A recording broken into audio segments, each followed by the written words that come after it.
So I know you've got other things you want to cover tonight. I'll try to be quick. I just want to give everybody a bullet of some of the things that are happening in the county relative to the COVID issue. And if you have questions, I'll be happy to try to take them. The numbers are moving every day in a dynamic fashion. I'm trying to keep Peter posted as to the numbers that we have in our share file, which are a couple of days behind the state numbers. And each day as we compare those numbers, we know that there are more people in the community. Right now, Lewisboro has, by our count, 16 confirmed cases of COVID within the town. Around you, Pound Ridge has 3, North Salem has 4, Bedford has 28, Somers has 24, North Castle 27. That gives you a rough idea of your neighboring communities. The population really drives the number of cases. Yonkers has 508, and they're the biggest community in the county. New Rochelle, which had the beginning of the outbreak, they were first, but they're not the worst. They're 346.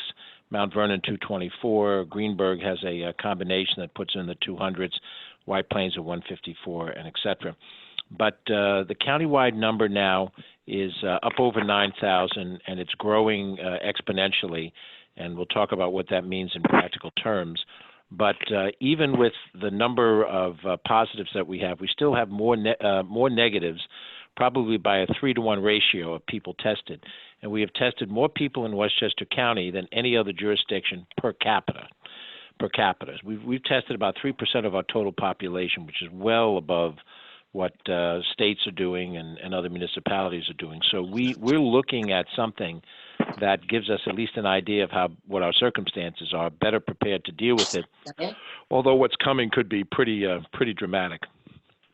Just to do the math for everybody's benefit, we're told that 80% of the people that contract, I don't know. 80% of the people that contract COVID will fight it off through their natural antibodies. 20% of the people will be sick and may require hospitalization. So depending on how wide... George, but will people, everybody except George, go on mute? Thank you. Thanks, Peter. So if you make the assumption, as has been the general rule of thumb, 80% of us get the disease, fight it off, and don't get sick, but 20% of the people do get sick, that's still a very large number of people that would be ill. And then some cohort of them go on to hospitalization and unfortunately some fatalities. We have had 19 fatalities in Westchester County that we have tracked, but that number has jumped up from 10 2 days ago. And we have a lot of folks who are in critical condition in a lot of different places. Generally, it's people with pre-existing conditions. It's generally people who are older, although not necessarily. And we don't really know how much this is going to tax us. Just in general terms, in Westchester County, we right now have 3,000 hospital beds in the county in the aggregate. The governor has tasked the existing hospitals to develop another 1,500 hospital beds. And right now, the county center is being outfitted for what probably is about 100 beds, roughly. It's a big space, and only 100 beds out of it. And it's presumed that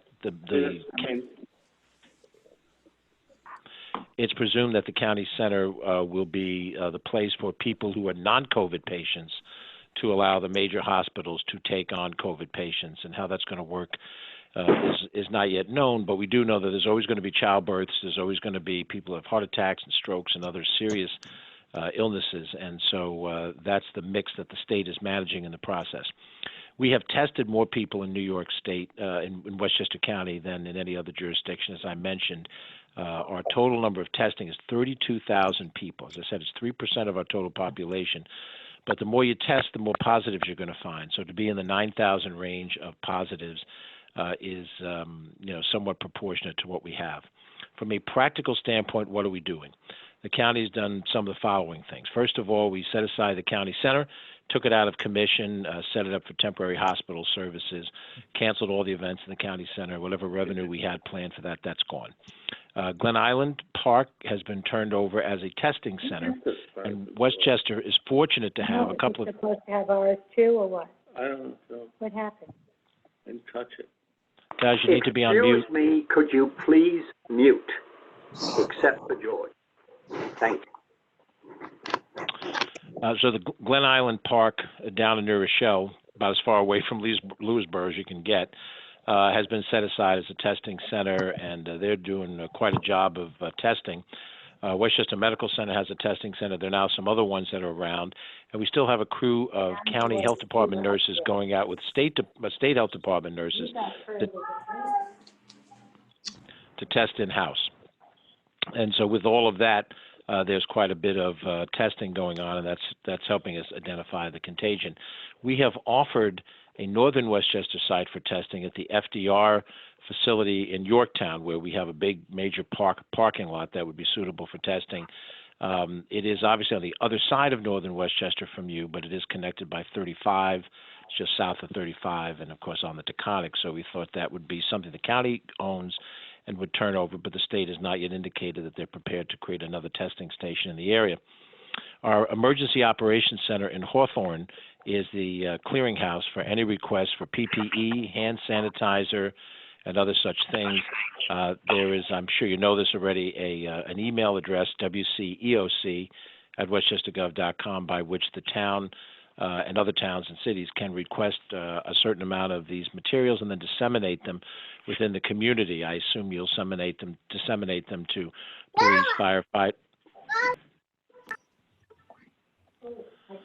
police, firefighters, and emergency services personnel. And we get the orders, we consolidate them, we ask for Albany to satisfy them, and then we turn and redistribute them. If you have any requests that are out there that haven't been satisfied, let us know. Kitley Koval is an advocate for this, and also you can contact us offline, separate conversation, to try to help make that happen. You don't have a lot of Beeline bus service up your way, but the Beeline buses have been reconfigured. None, George. All right, then I'll skip the Beeline bus story. Yes. I want Beeline bus. Okay, there you go. Well, look, I inherited the existing routes, so we just want to keep you posted. I know. We've been operating with the school districts to set up a daycare system, which was required by the state in order to shut the schools down. The schools are going to be shut down technically by the governor through the middle of the month of April. I personally can't see how they're going to open anytime before the end of April, if not part of May.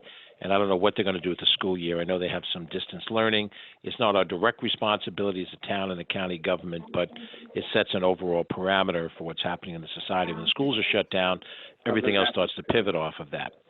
We have kept the county parks open.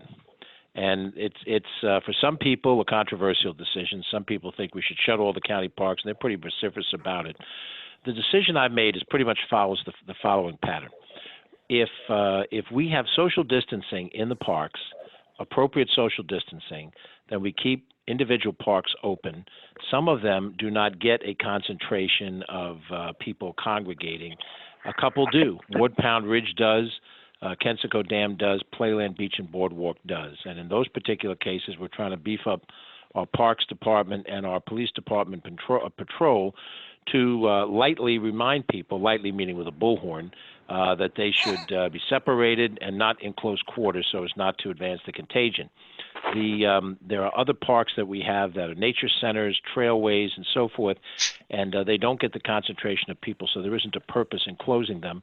But I would say that when I go onto Facebook, there's a certain group of people that want everything closed, and they're angry about it, and they're typing in capital letters. I don't know what positions you've taken on your town parks, but that's where we are in our situation. We will close a park if we can't get compliance. We were out monitoring it over the weekend, but we had rain all weekend. Today wasn't a great day either. I think the next 2 days may have some rain as well, so I don't know that we'll be tested yet. But at some point in time, when it does get to a certain point, if we can't deal with it effectively, we can't get people to follow the rules, then we will shut up an individual park down because we don't think we can control it properly. We have economic development efforts under Bridget Gibbons. She has a couple of webinars coming up this week. If there's any questions, you can offline give Bridget a call through the office, and she'll get back to you. She'll share the information. She's worked through the various chambers of commerces to inform everybody about it. There are a couple of federal programs right now to deal with businesses that are in dire straits. The stimulus package that was just passed by Congress is probably more important than anything that's been in existence. We've tried to reach out to our various federal officials, congressmen and the two senators, to help evaluate it for us. It's a little too soon to really know what's exactly in there and how it's going to be disseminated.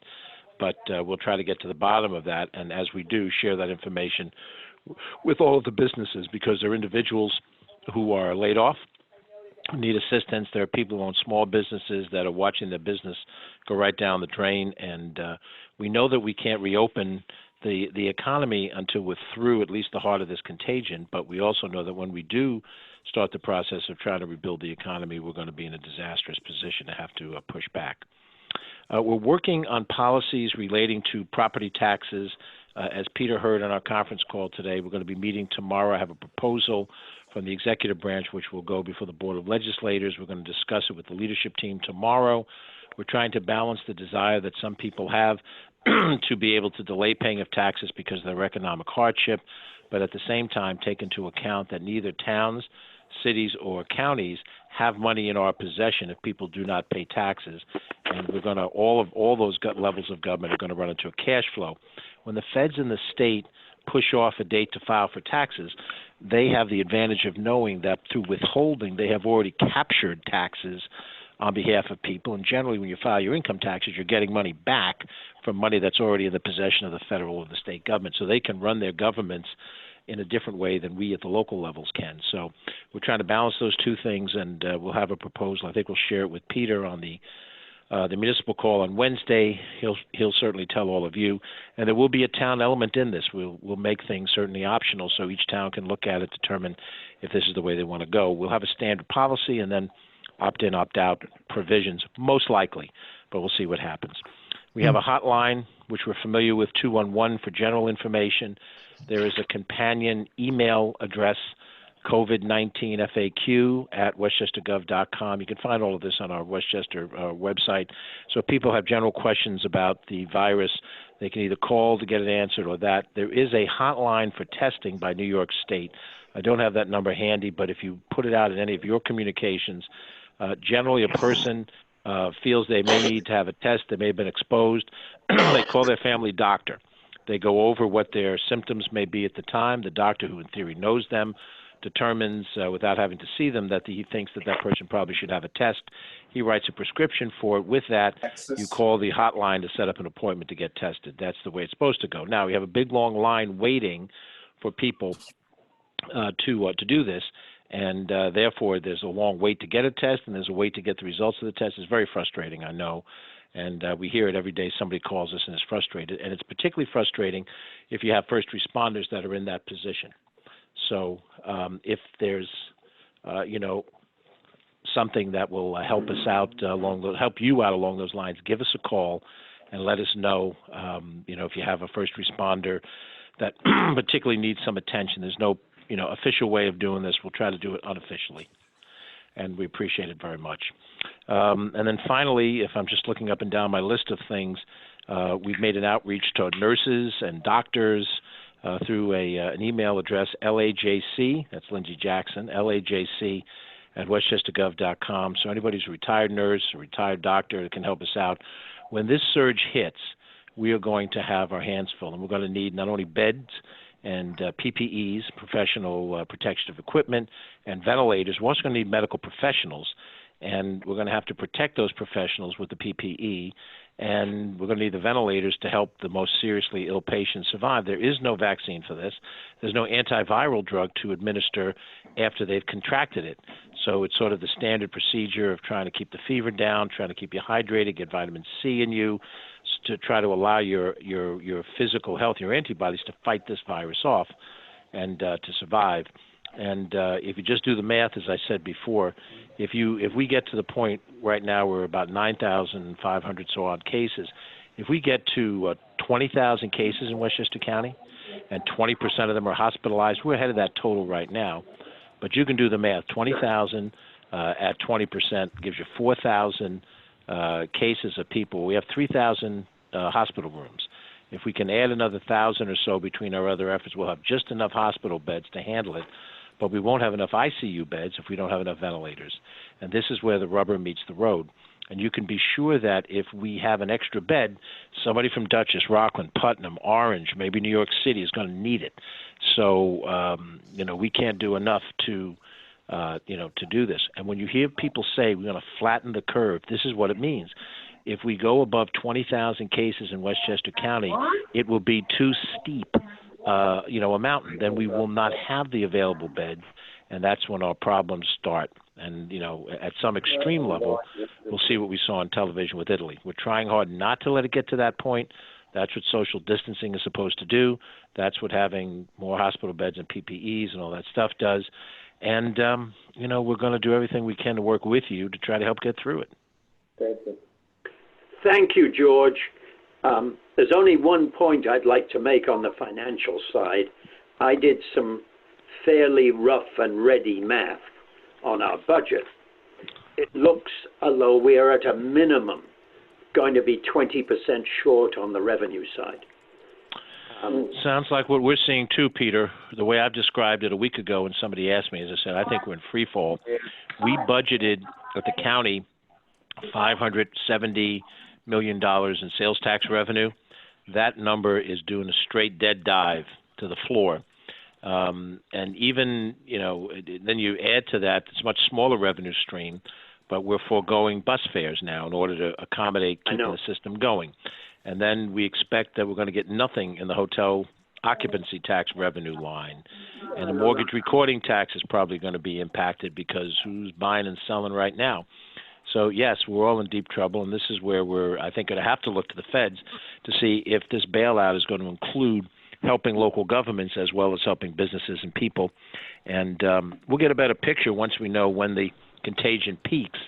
But if this thing peaks in a month and a half, and it takes us another month and a half to bounce back, aside from the tragedy of the deaths, we have 1929 on our hands. I mean, that's really what we're talking about.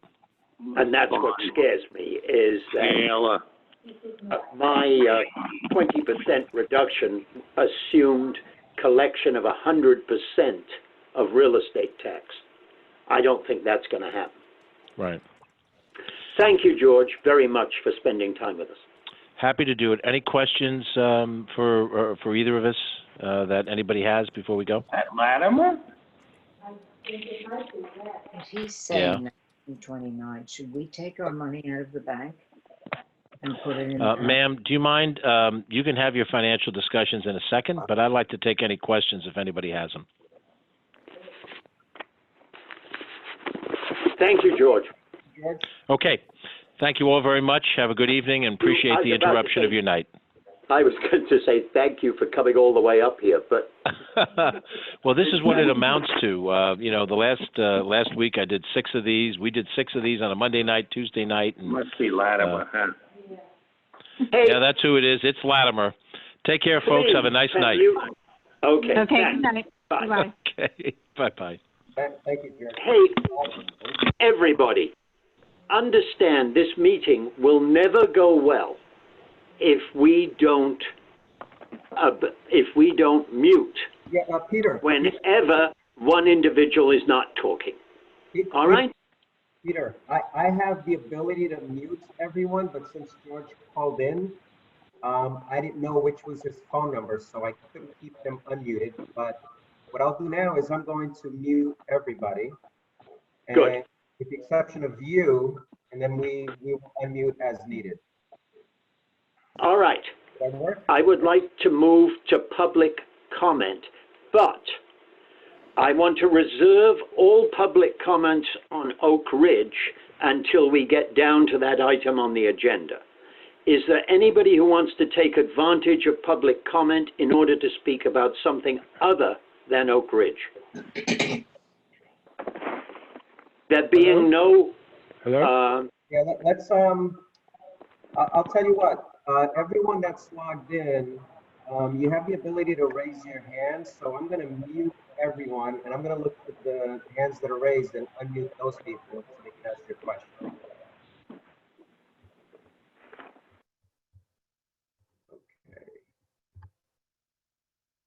Okay, first one is Patrick. Hey, yeah, it's Patrick Marsuki. How are you?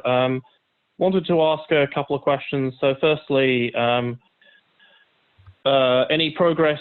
I know I'd asked before about having like more local facilities like at Cyrus Russell. I'm just not convinced from what George Latimer said that there's going to be capacity around here. And as you know, and when it comes to things like ventilators, I'm even less confident, which is one of the reasons why I've been trying to donate them myself. And for which we very much thank you, Patrick. Oh, you're welcome, but I mean, I can't do anything at the scale you need. Like, I mean, one. You need a lot more than that. And yes, but one is better than none. Sure, I agree. But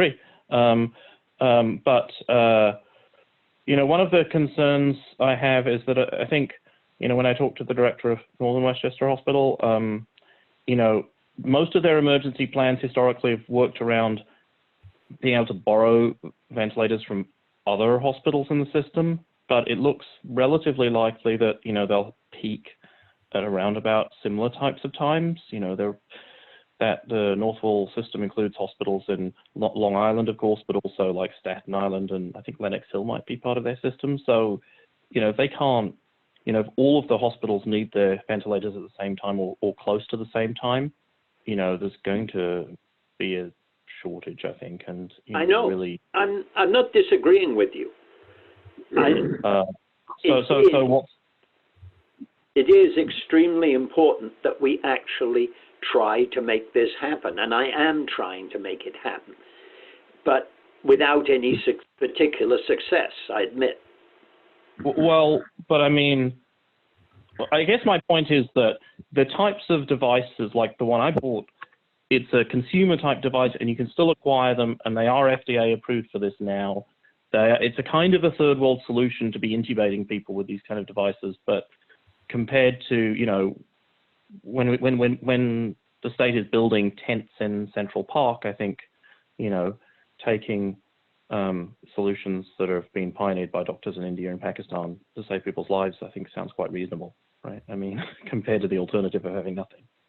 Okay, thank you, Patrick, and thank you very much for your contribution to Northern Westchester Hospital. Thanks, Patrick. Is there anybody else who wishes to take advantage of public comment? I have another one here, John Monty. All right, fine, Jonathan. Jonathan Monty. Yes, well, go ahead. Jonathan Monty, can you hear us? Well, I think Jonathan Monty. 1 second. Jonathan, I think I've kind of missed you. So I'm going to close public comment period with the proviso that if you come on. No, Andrea Kirk sorry, Andrea, I don't know how to say your last name, but she's waving. Andrea. Okay, I didn't know. Okay, I was looking for a blue hand on the screen because I have too many video screens. So there's a raise your hand option on the Zoom. Okay, I assume from the gap, Tony, that there wasn't anybody else. Yeah, hold on a second, Peter. Tony, I unmuted myself. There Okay. is somebody else. There you go. Yeah, Okay.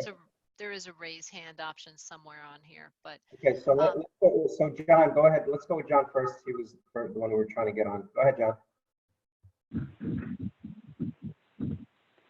John? Lost him again. I think he still has himself individually muted. That's what it looks like. Okay, so we'll go to Andrea. Go ahead, Andrea. Was it Andrea? Correct? yep. So thank you very much. This is great seeing everybody. And instead of everyone kind of facing forward, we actually get to see each other, which is pretty cool. Two things. One is the stats about the highest per capita. It wasn't clear in the email if that was for Westchester, Upper Westchester, it just said highest per capita. What was that out of? Neighboring towns and ourselves. Yeah, neighboring municipalities. That's what it was. Oh, us and the immediate, those that touch us. Correct.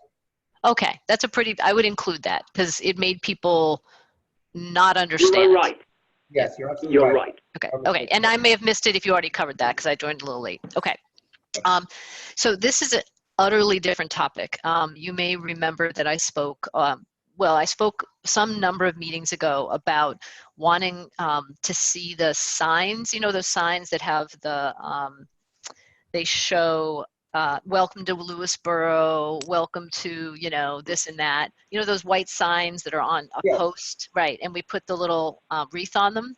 So Peter, Mr. Parsons, you'd said if I could take pictures of them. So I did. So I can email them to whatever's the right email, but they're in really bad shape. And they just need to be scraped and repainted. And it seems like a job that could be done without being within 6 feet of anybody. So maybe something that could be done, you know, in the coming months. No rush, but you know, they don't present the best image of our town. It's, you know, it looks like they're very decrepit. And so I took a bunch of pictures of them, and you'll see. I will suggest this to somebody who is sitting in to our maintenance manager. Great. Right. Thank you. Right here next to me, so he's nodding yes. Okay, wonderful. Okay, the second thing is, so we've done a great job on the library. It looks beautiful. We've done a great job on the post office. And I remember when we first moved in, my mom and I were passing through town and looking at the, you know, the beginning of the changes to the library and thinking, this is a good town. They're using our tax dollars to improve the buildings. And this is, I'm so proud, you know, we're not letting things fall apart. And then we turn the corner and see the highway department. And my son was with me maybe 2 weeks ago, and he said, it looks like it's been bombed out, you know, like it's a bomb shelter. And I would just say, and I took pictures of that too, I just think that our highway department deserves something a little better. It looks like there's holes in the wall and it's kind of been patched up. And it just, you know, and I'm talking about things that I don't think are much use of tax dollars in the grand scheme of things. And I understand completely if people think that these things are not really worth the money, but I believe that it just looks funny. It's like we don't care about the highway department. So I think we should at least paint it or make it look a little better. If you guys have seen it, it just looks strange. So like the building's going to fall apart, or I worry they're in there getting cold because there's like whistling holes and in the winter. So that's it. And Jack has something to say, I see. But anyway, so that's my ask. Yeah. Thank you very much, Andrea. Thank you. I'm going to go back to John Monty. I think he's. Yes, I'm off my own personal mute. Thank you, Tony. Can you hear me? Yes, I can. Okay, good. First, one thing to Peter. Peter, is it possible to put into the emails that you send out, just possibly to let people in town know that if you are a retired doctor, or retired nurse, retired EMT, certainly, possibly be at the ready. Thank you. And the other item that I have is, it's not pertaining to health, but I just want to speak tonight on behalf of the GBHO, the Golden Bridge Hamlet Organization. We held a meeting back in February with residents, and we gathered information regarding the DOT study. We presented information that DOT presented in December to the public. And as an organization, we had gotten feedback, and some of the feedback is what we have been asking the town. We're asking the town to champion this with DOT when you meet with the TPC meeting on the 2nd of April and tentatively the 23rd of April, that we really are looking for some type of remediation from our neighbor being 684, sight and sound remediation. And we are looking for the town to actively champion that. So the 5 trustees got together the other night, and we were asking the town to officially just to champion that cause, because we are a community that's pedestrian and train friendly, and we're a densely packed community, and we're deeply impacted. Jonathan, could you do me a favor? Yes. Could you write this in fairly bullet point requests? Because there are specifics. It isn't just generally improve Golden's Bridge. No, I think, for instance, that one of the things you definitely want is a sound barrier. Some type of barrier to isolate 684 from the 1,600 residents. And I think our best chance is that you come up with a list. We get that list inserted in the final document. It won't be the centerpiece of any final document. Right. But that hopefully it can slip in as something that is almost non-consequential in terms of money versus the total amount of money being expended. Okay, I will get you that list. And the other thing I wanted to ask was, is it possible, we had presented early in 2019, is it possible to have that as an addendum just to the comprehensive plan? Now, mind you, the town wouldn't pay for it, but if it's in the plan, remember DOT looks at the master plan when doing work in a town. Okay. Yes, except that be aware that the master plan has to be on hold at the moment because there is no way we can congregate the number of people we need to in a meeting room to discuss even the initial thoughts on it. Okay, I was just asking. And that is the first step I'm being told by everybody is, or the professionals, is we need at least 2 probably large-scale meetings in which essentially the whole town is invited.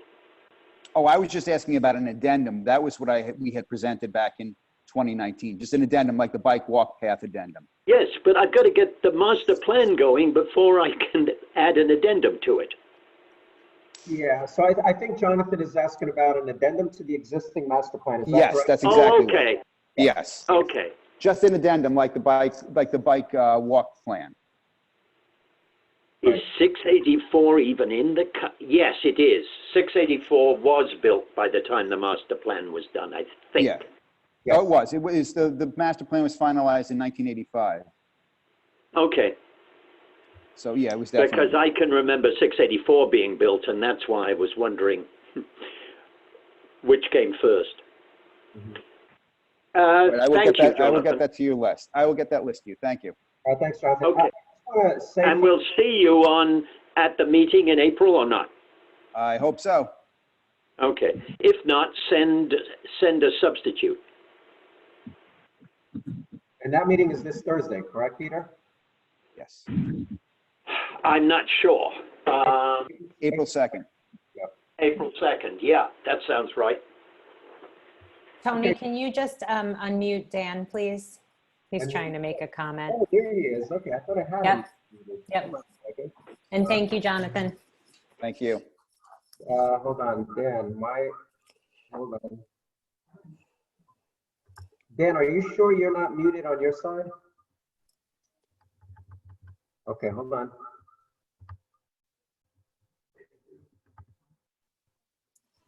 Hold on. Okay, I'm through now. There we go. Thank you. Go ahead. Sorry about that. Thanks, Jen. And Jane's muted too. Hold on. But go ahead, Dan. You were going to say something. I'll unmute Jane. Yeah, there were a number of times when I wanted to say something. Now, keep going. Keep going. Okay, Jane finally got a mute. You know what? There's a delay. When I hit the unmute, it doesn't do it right away. And then I keep hitting it and it undoes what I just did. So, okay. So learning process. For the folks who have dialed in and are not on their computers, if you press on your phone *8, I will see that you are raising your hand and that you have a question. All right. I'm now going to. I see one. Jack over. Can you see him, Tony? No, hold on. I'm scrolling through the list. Jack, keep your physical hand raised. Yeah. Problem is, I don't see anybody. Oh, there you go. Okay, there you are, Jack. Okay, hold on a second. I have to scroll across 3 different screens because there's a lot of people. Okay, go ahead, Jack. Can you hear me now? Yes. Yes. Oh, okay. I just wanted to ask a question. We're getting some statistics about the population in the local area, and without asking for specific information about any individual, I was just hoping we could get some more information that might make people feel more comfortable with what's going on and that they are doing the right things to protect themselves. What kind of information are we looking for? I hope that the town is emphasizing those things which we need to protect ourselves. But that has little to do with the first half of the question, your initial premise. So I think when these people are released from medical care, they are given these instructions, right? And then beyond that, though, as far as I understand it, and welcome for my colleagues to correct me, we are not legally authorized to track people around, like to tail them or anything, or to stay posted outside their house or any of those kinds of, and Anthony can jump in when he's ready. But so basically, we've seen notes that some people may have been spotted, but that was a random, occurrence. We don't have, other than that, sort of tools that, to go any further than that. Is that correct, Anthony? Okay, I appreciate what your answer, but I guess I'm going towards, can we get any information? Is it a local cluster that we probably most... No, there is a law, unfortunately, or fortunately, called HIPAA. And the amount of information we can divulge is absolutely, people aren't even sure we should be divulging the number of people in Lewisboro who've got that. It seems that the state and the county have decided to do that, but that may be stretching the law already. I've read in the paper today that there are a number of bioethicists that say the law is being interpreted overly strictly, and it would be important to tell people what's going on. Well, a bioethicist would say that, wouldn't they? With due respect. Maybe not. But do you have I don't know that we have any information that, as you're talking about, like, oh, there's a cluster kind of over in a certain neighborhood or anything like that. Is there a cluster anywhere? So is there any other, what other type of information would you suggest? Basically, I think the recommendation to people is going to remain the same. Like, stay home if you at all possibly can. Wash your hands. Don't touch your face. Those are all the same. Distant from one another. I guess I'm just asking, is there a cluster anywhere? And you don't have to tell me where. Just if I'd feel better. Yes, there are clusters, but not, as far as I know, in this town. There is a cluster, for instance, in North Salem. A very small cluster, but there is one. Okay. It's in a nursing home. Oh. Surprise. Yeah. Okay. So I take it it's just scattered about, and that's. I think your question is reasonable, and and I don't think that we have reached the end of the dialogue and debate around the bioethics of the matter. As a society, we're in a little bit of unknown territory, right? So I'm sure we'll be asking these questions again going forward.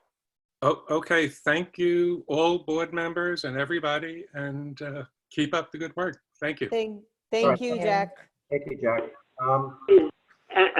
Tony, is there anybody else who wants to make a comment? Do you know? I got a message from Patrick. He wants me to ask about a mask policy, and what policy? A map?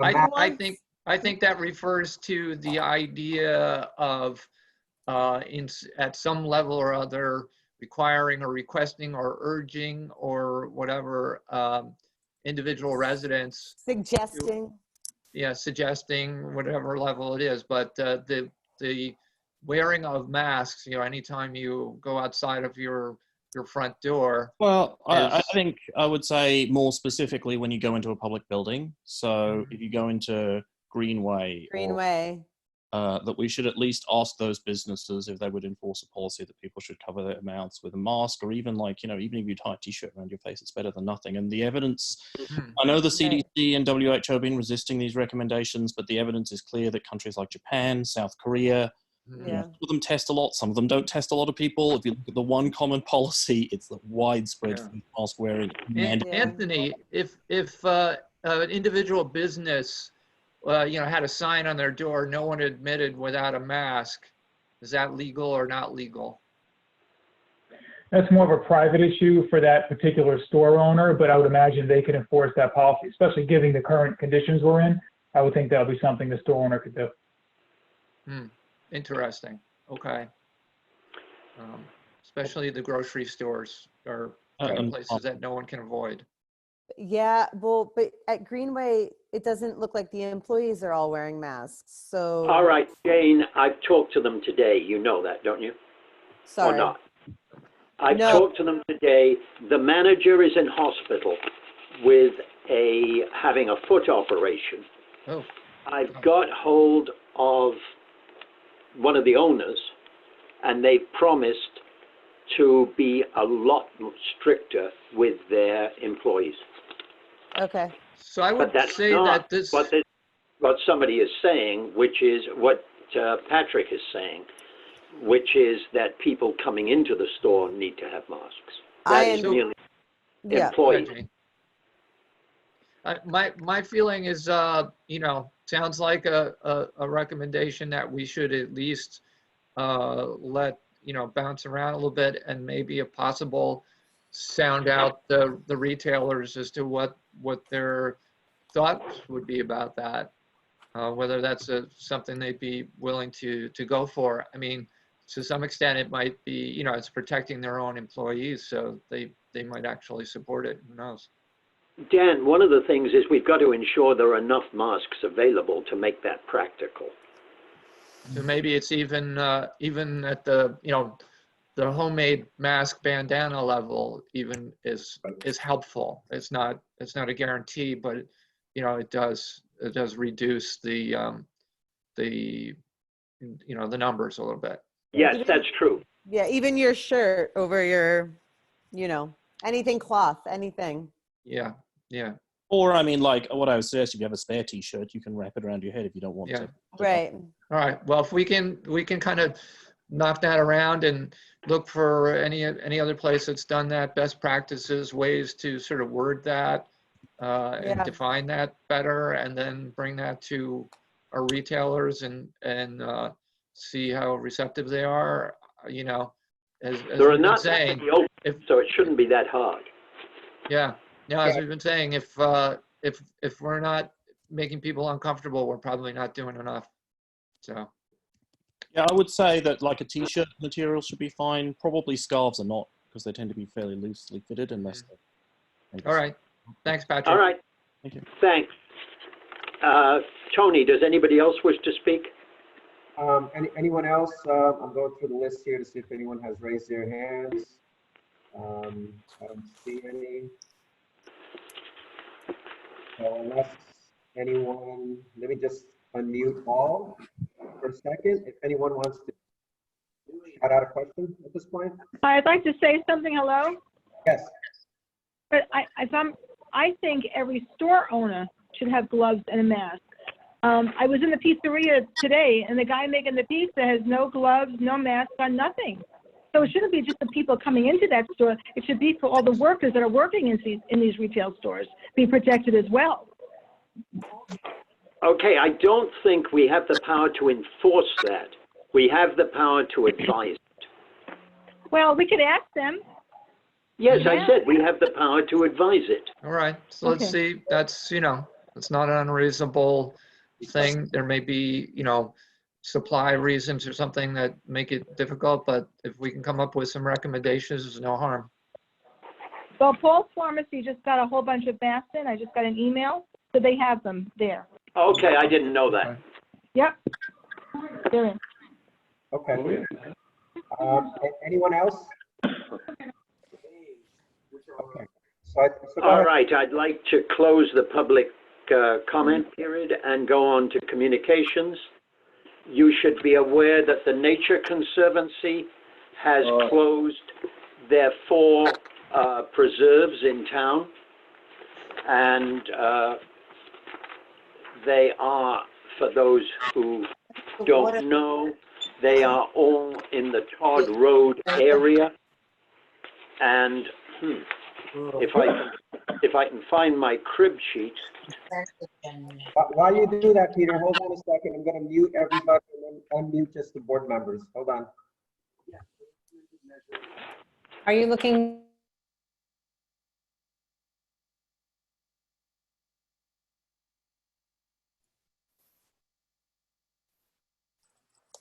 Okay, go ahead, Peter. No, Peter's still muted. He's muted. Oh, hold on. As is Anthony, and make sure you unmute Janet in case she needs to signal We us. might need Janet in here. There's Anthony. Hi, Janet. Hi. Okay, hold on. Here's Peter. Hold on. Okay, I think all the board members are. They are, all four of them either lead off Mount Holly or off Todd Road itself. And one of them is in fact Mount Holly Preserve. And they all adjoin each other. So normally people who walk in them walk from one to the other without really knowing that they've moved from one preserve to another. They're a beautiful set of preserves, and they must make us think more about our own preserve policy.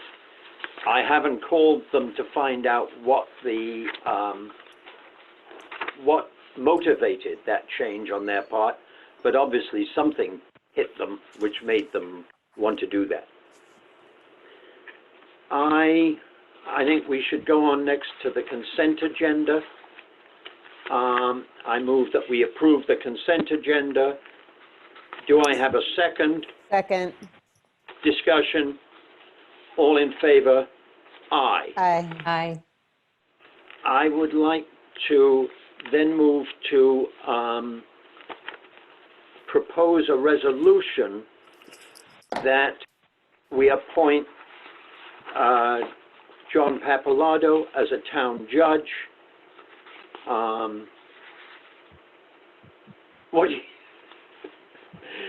That we appoint John Pappalardo as a town judge. Where the hell have all my papers gone? Somebody's stolen them. Is that is the resolution in the materials? Yes, it was given to me. Okay, it's not in the agenda materials. Anyway, I propose that we appoint John Pappalardo as a judge of the town of Lewisboro, effective today. Do I have a second? And ending December 31st, 2020. And ending December 31st, 2020. I knew, Janet, you'd correct me when I went off track. Second. Discussion, all in favor? Aye. Aye. I'd like to move on to a slightly grim topic. I'm going to be asking every department to reassess their revenue. Now, I plan to do that by suggesting to them they do it on two different bases. First, that they do it assuming that the town, if you like, reopens on Independence Day. And secondly, on the thought that the town will not reopen until Labor Day. I don't think those are absurd dates. I wish I did, but I think that may be where we are. The result is going to be a pretty horrific decline in revenue based on my math. Janet, are you all right? Yeah, why? I'm writing. All right, because you look very grim on. Well, it's a grim topic. All right. But no, I'm just taking notes. You told us it was grim, so we're being grim. I put my grim face on. My fast math, which Leo will much correct, is that we will be 20% or 2.5 million short on our revenue, assuming we collect 100% of our real estate tax. It's kind of unrealistic that we collect 100% of the real estate tax, but Yeah, that's not looking like that's going to happen. that's kind of where we are. What about sales tax? What are you Right. assuming there too? Is that On 100%? sales tax, I'm assuming roughly the same as George. Okay. I'm assuming in terms of percentage decline, I'm assuming that we will get 1,050,000 roughly in sales tax instead of the 2,600,000 we'd budgeted. On mortgage tax, I assumed for these, and you can disagree with any of these. What was that assumed sales tax number? 1 point. I assumed we would go down to 1,045 to 1,045,000 from 2,613,000. On mortgage tax, I assumed we'd go down from 500,000 to 200,000. And those are two of the biggest declines. It is also very possible that the state, which is in a terrible bind, will not pay us chips. And chips is for highway, just to. Yes, chips is strictly highway. And I don't think there's anything we can do to stop them making that as a budget cut, except protest, shout, scream, and dance. You know, it looks really sad. Now, obviously, Parks and Rec is going to crash, but that will crash together with their costs, and I don't know where that will end up. I assumed 775,000 decline in revenue for Parks and Rec. I don't know offhand what their costs would go down by. But I plan, unless people on the board object, or to ask Leo to do a better job on these figures. And Leo is on the call, by the way. He's unmuted. He's unmuted? Yeah. I'm surprised he hasn't shouted at me yet. And for being overly optimistic.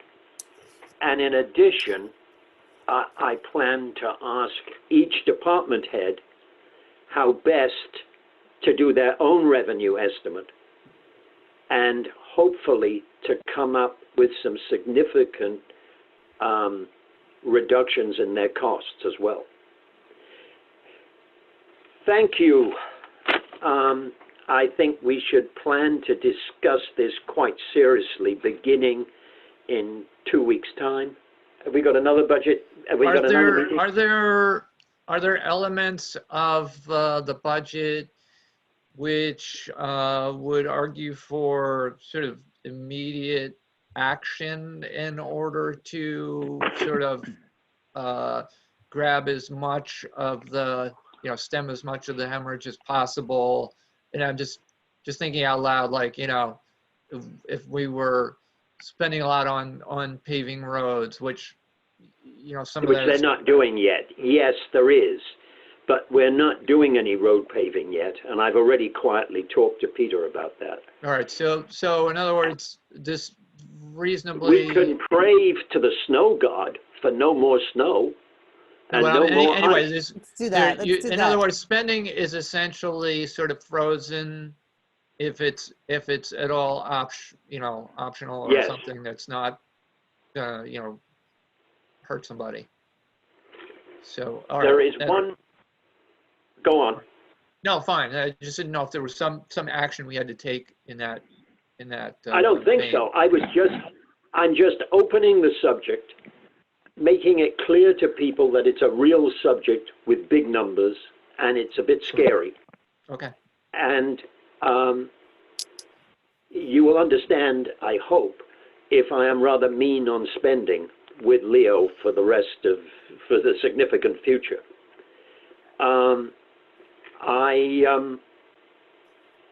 And that's about where I am. Leo, do you want to add anything, contradict me?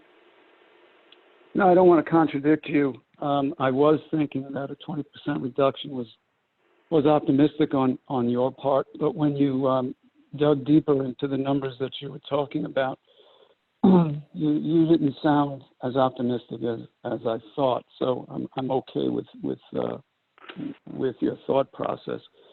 I am glad though that Dan brought up the urgency, I would say, to only expend what is essential. I think there should be a formal decree, if you don't mind the word, to the department heads, so that they do think before they put in a claim request, at least through April, through May. I know that's difficult, but I do believe that department heads do need to stay away from expending what's not essential. The other point is I'm not just concerned about the budget per se, even though it's a related topic. I'm somewhat more concerned about cash flow, which is not necessarily a budget issue, because budget could be looked at as part of revenue and expense. But cash flow looks at timing as well, and it's conceivable and probable and more likely than conceivable that I'm going to need to put together an additional borrowing for a likely deficit. As you know, we estimated quite a bit on sales tax. We heard the bad news on that. I think, as a board, we think that our town taxes are going to be at most more slower than in recent past. I do need to pay to the county, at least at this point, unless there's going to be a change. I do need to make the school whole. And unless there's some other thought process, I need to make the fire districts whole. So if our tax receipts are slow, yet I have obligations to make other agencies whole, that puts a crimp on cash flow. So I just want you to be alerted to the fact that we may have to put together a deficit borrowing. So again, part of it is a deficit because of our own budgets, and then another part would be the covering of the slow receipts against the other folks that we're collecting on behalf of the school, the county. Well, not just slow receipts, Dan. There's a few receipts that have disappeared, such as Park and Rec. Last year, Park and Rec brought in $175,000 in the month of April. I would estimate that April is going to be zero. Right. No, I understand. That's why I'm just trying to distinguish between like our own budget, which I would count that as our own budget, and then this other area. This other area where we're collecting for the $100 million school budget or whatever, and they're slow receipts. Okay. All right. I've discussed that situation in some depth with Dana already, because with Parks and Recreation, I believe it's important that we don't spend money on assuming the pool will ever open. I think it's important that we don't spend money on the camp assuming it will take place until we have far better indications about the likely date of those opening or happening. I just misunderstood Dan's point, where I took black and white the word slow receipts, but Dan is right. It's our budgetary issues. When I was looking at not just slow receipts, but lost receipts, but that was in Dan's mind as well. I have also suggested to Dana that we will not be doing fireworks this year. And to, I haven't mentioned this to Janet, but I definitely don't think we should plan on Memorial Day being happening Memorial Day will happen, but I don't believe that there will be any celebration of Memorial Day with parades or anything else. Okay. I know that's dismal, but I don't have a better idea at the moment. So Peter, you mentioned having a budget meeting. So when would you want to do that, or would that be scheduled for the next? I'm going to. Yes, it will be part of the town board meeting, and probably the next town board meeting, I think, which We should is have, on the 13th of April. yes, on the 13th of April. Okay. And all right, enough on that, I think, because it's dismal. One last thing, which is sort of internal business. I'm planning with Jen and your help, Janet, to redo the state of emergency. That is purely, in my mind now, to ensure that we can, we've got standing with FEMA. Right. Does anybody else have any better ideas? Or an idea that I shouldn't do it? At a time, correct? Sorry? It's 1 week. Yeah, we're out of time. I need to do it today or tomorrow. I've forgotten when. Yes, definitely do it for the FEMA funding. That makes sense. Yep. May I interject? This is Adam Oakes. Yes. A declaration or a state of emergency has nothing to do with FEMA funding of any kind. That is up to the president, and then that's up to the state. We would fall automatically under both those declarations in terms of any federal funding from FEMA. Oh. Okay, if everybody is sure of that, then I will bow to people, and I won't do it because why? Yeah. Leo, what do you think? Well, go ahead. Anthony. Yeah, I was just going to say that I don't think under these circumstances you need to keep declaring your emergency in order to get funding, based on the fact that New York State has already said they don't want localities issuing emergency declarations. The intent of that is obviously that they don't want a local municipality to issue something that's contradictory to what the state may do. But having issued that order on a state level, I think saves you from having to keep issuing a declaration in order to be eligible for funding. Okay, And, Janet and Jen, cancel what I said. Okay. Well, the incident period, regarding FEMA started January 20th. So, and FEMA is not going to be covering lost revenue. So they're only looking at expenses that comes under talking about the town only at this point, what we spent regarding the incident. If it's limited because they're not going on the payroll side, for instance. If it's a regular employee, they're not going to be covering their regular salary, so they'd only be looking at overtime. I think we've spent some additional money in police, haven't we? Yes, but again, it would be overtime. All right. So it will. I guess my point is, okay, I see. Don't get your heart set on a panacea from FEMA. All right, I was hoping. There will be. And obviously, it'll take time to put things together, and it will take time for them to act on all of the applicants that they're going to get. But the fact that it's not going to be a revenue-based reimbursement really, drops down the amount that we could expect. Okay, I will admit that the only The only things I am aware, the only department really where I think we've spent money which we otherwise wouldn't have spent is in police and possibly maintenance. I don't know.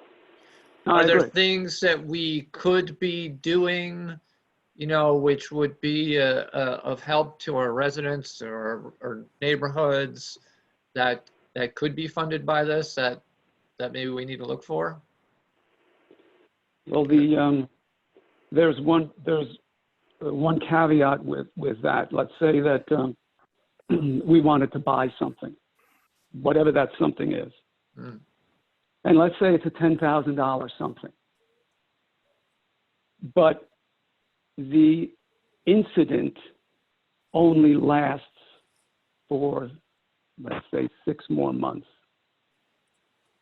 You're not going to get the full $10,000 back. You're only going to be getting how they wait 6 months on that piece of equipment, let's say. So you have to be careful with what you might want to buy if your thought is that what you buy will get reimbursed fully by FEMA. The only thing that it sounds as though we might get fully reimbursed for is masks and things like that. I think so. I also think there's a limited, I think it's a 75% limit, but I'm not certain of that. There is? Okay. Adam may know better than I, but I'm not certain of that. All right. I'd like to move on to Oak Ridge if we can.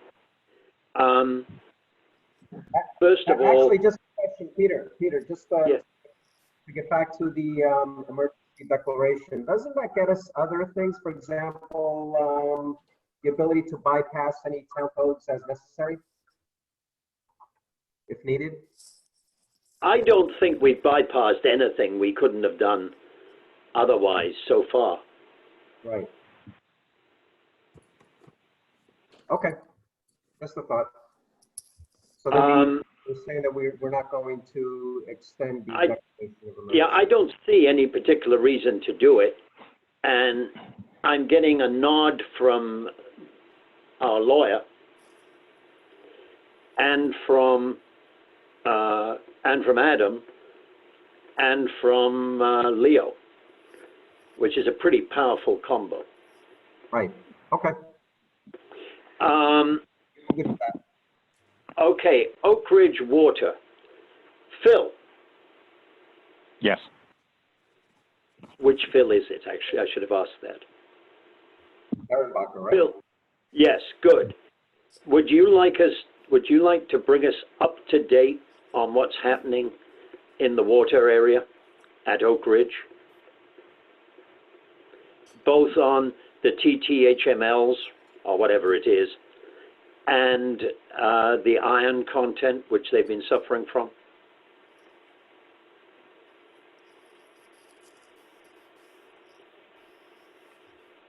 Phil? Hold on a second. Somehow, I think he got muted. Hold on. How did that happen? I see a muted Phil. Assuming it's that Phil. I had him. Phil who? Fine, I guess. It's Phil Derenbacher, correct? Oh. Yes. Never mind. From VRI. There's a Phil. Okay, Oops. Phil. Now you just muted him again. Oh, come on. Hold on. He was like on mute. There he is. Okay. Can you hear me now? Yes. Yes. Okay. Okay, your first question was on the update on the TTHM and the HAA5. All of our quarterly testing has been under our limits of which is the 80 for the TTHM and the 60 for HAA5 at both sites. For the site being Conant Valley and then the site at Laurel Ridge. Now, how far have we got with the improvements to the plant? For the TTHMs, Yes. I do believe the engineers have submitted it to the county and are awaiting either, comments, questions that the county may have, before they grant approval. And that's to the final step, right? All the other steps have been done. Yeah, that's for the aeration system for the storage tank. Right, because the other big expenditures have already taken place. Yeah, I know they are looking at doing I do believe a pilot study for carbon, also to help reduce. But I don't know where they stand on that. Now, the bad news for the residents, as far as I know, is that we don't expect any improvement in the water quality as a result of completing this. All we do expect is that instead of it being a matter of you constantly adjusting and flushing, we will have a system which works without that. Yes. So basically, right now, with the dead end in Conan Valley, that's why we exchange the water there on a 2-week basis. Yes. Obviously, the longer the water sits, the higher your numbers will go for TTHM. So with the water exchange, that is keeping our levels down. Whereas once the aeration system gets put on to the storage tank, that volatilizes and will give us lower numbers leaving the storage tank.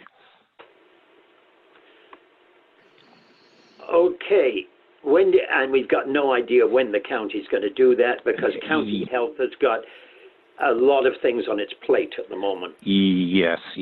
Other than Oak Ridge Water, quite honestly. Secondly, can you talk about the iron content in the water? Yep. Which well, I we believe do know is the cause of the discoloration. I may be wrong. Let's deal with the discoloration, which I am assuming is iron, but I don't know that. Yep. Well, our two of the wells are very high in iron, and we use potassium permanganate that basically oxidizes out the iron and manganese, which will be removed by the mixed media and green sand filters. What led up to the dirty water was the chemical pump for the potassium permanganate was rebuilt. Just like with any pump, it comes to a time where they have to be rebuilt. The rebuilding of it, made its efficiency go way up, and our dosing rate had remained the same, but with the efficiency of the pump going up, it was an overdose of it. Okay, and I'm not talking 100 gallons at all. We're talking minimal. Usually I think we use around 1/4 to 1/2 of a gallon of the potassium permanganate per day. And then, at this, we probably did like 3/4 to a gallon. So what that did was that bled through the filter media, and that in turn caused the dirty water. So we basically had to flush out turn over the 95,000 gallons that was in the storage tank, then out to the mains. In doing so, then we had a power situation that took out our jockey pump VFD. Now the jockey pump, that pump runs the system all the time, and it does a really good job at keeping the pressure right around 66 pounds. So with that going out, then booster pump 1 and 2, they take over the operation of the system. They don't operate in the same way, where they're holding it at 66 pounds. They do a range of 58 to 75 pounds. So they pretty much do hold, when the water is being used, they do hold pressure. And then as water usage goes down, the pressure will go up to 75, and then the booster will shut off. Then the pressure goes down to its on point, which is 58 pounds, and then booster 1 or 2, whichever one it's calling for, will then come back on, satisfy whatever water is being used, and then So it sounds like those are that's essentially a backup system, and it's not as finely regulated as the other system. No, not as the jockey pump. No, the jockey pump, it ramps up and down as water is being used and not used, but it never ever shuts off. It always maintains constant pressure. So I guess you could say the middle of the night when there's very little water usage, it's almost freewheeling, and what it's doing is it's keeping your pressure, at the 66 pounds. With boosters 1 and 2 on, with the situation, flushing, trying to get the discolored water out of the mains, so the 58 to the 75 didn't help our situation out any. So it kept things moving back and forth, because we don't have a pressure tank that can absorb. It's just the pump and then the mains. So basically it's using the mains as your pressure tank. And the mains are, 8-inch, 6-inch, and obviously down to the smaller as it feeds the units and the individual homes. Phil, if I could jump in. So I don't know that I heard clearly the answer to Peter's sort of half question. Like the discoloration, you said that we got in a state where we were overdoing the permanganate and then basically coming through the filter or something. So what is the actual nature of that discoloration? What was the material that would have caused that, or is it that was the potassium permanganate, which it was. Okay, seems like a very small. You were talking in terms of a quarter to a half gallon up to a gallon. Is that's a gallon per something, or is it a gallon per day or a gallon per cubic meter? Yeah, but basically a gallon per day for the amount of water that is filtered. So that seems like just a gallon of this over the entire supply for a day. Seems like that's enough to discolor the water. Yes. Yep. So potassium permanganate is color-wise. Yeah, when it gets mixed up, it's actually a dark purple. So it's almost like a dye.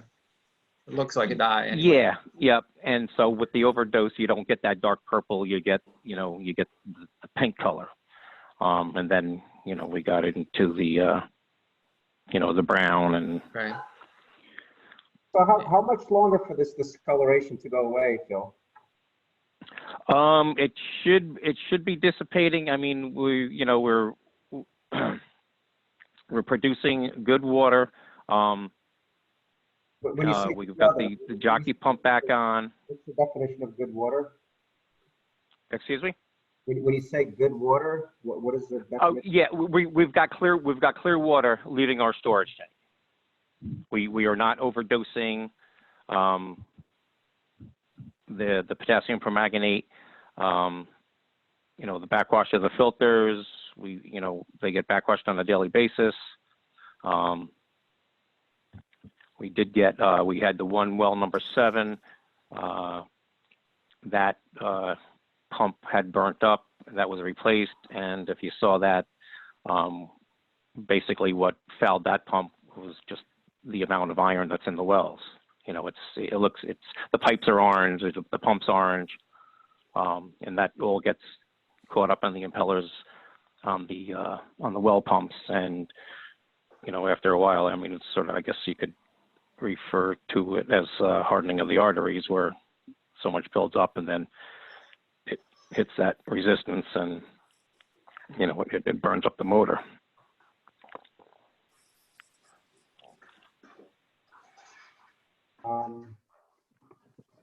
Okay.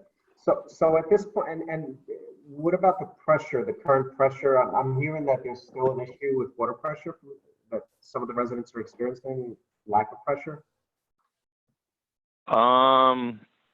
That I'm not aware. I mean, it shouldn't be. The, you know, like I said, the VFD is back on the jockey pump, and that's, you know, maintains the 66 pounds. What's the VFD? What does that stand for? Variable frequency drive. So that's how you get, you know, when there's a draw of water, the pump ramps up to, you know, keep the pressure steady. When water usage subsides, it you know, it backs itself down to maintain, you know, that equal 66 pounds pressure. So if I could ask, when this all started happening, what types of communications did we make to the residents at each point along the process? Were they, you know, when it first happened and then further down the process? When it first happened, Deidre from Town Hall, she had us write up something for her to put on the town website. In speaking with Michael Lombardo, he didn't think a lot of people access the town website. Right. And yeah, I mean, it was, you know, we did some notices, you know, to like where, you know, the truck was that weekend. You know, yeah, I mean, I got to admit, it wasn't a good notification. Okay, so I thought we started having, you know, we had a run at this with the last event, and I thought we were in a little better shape relative to our sort of protocols for that. I would have thought that we at least have some ways to get out into email lists and things like that to give people an update. Yeah. Maybe that's rhetorical, but it seems we need that.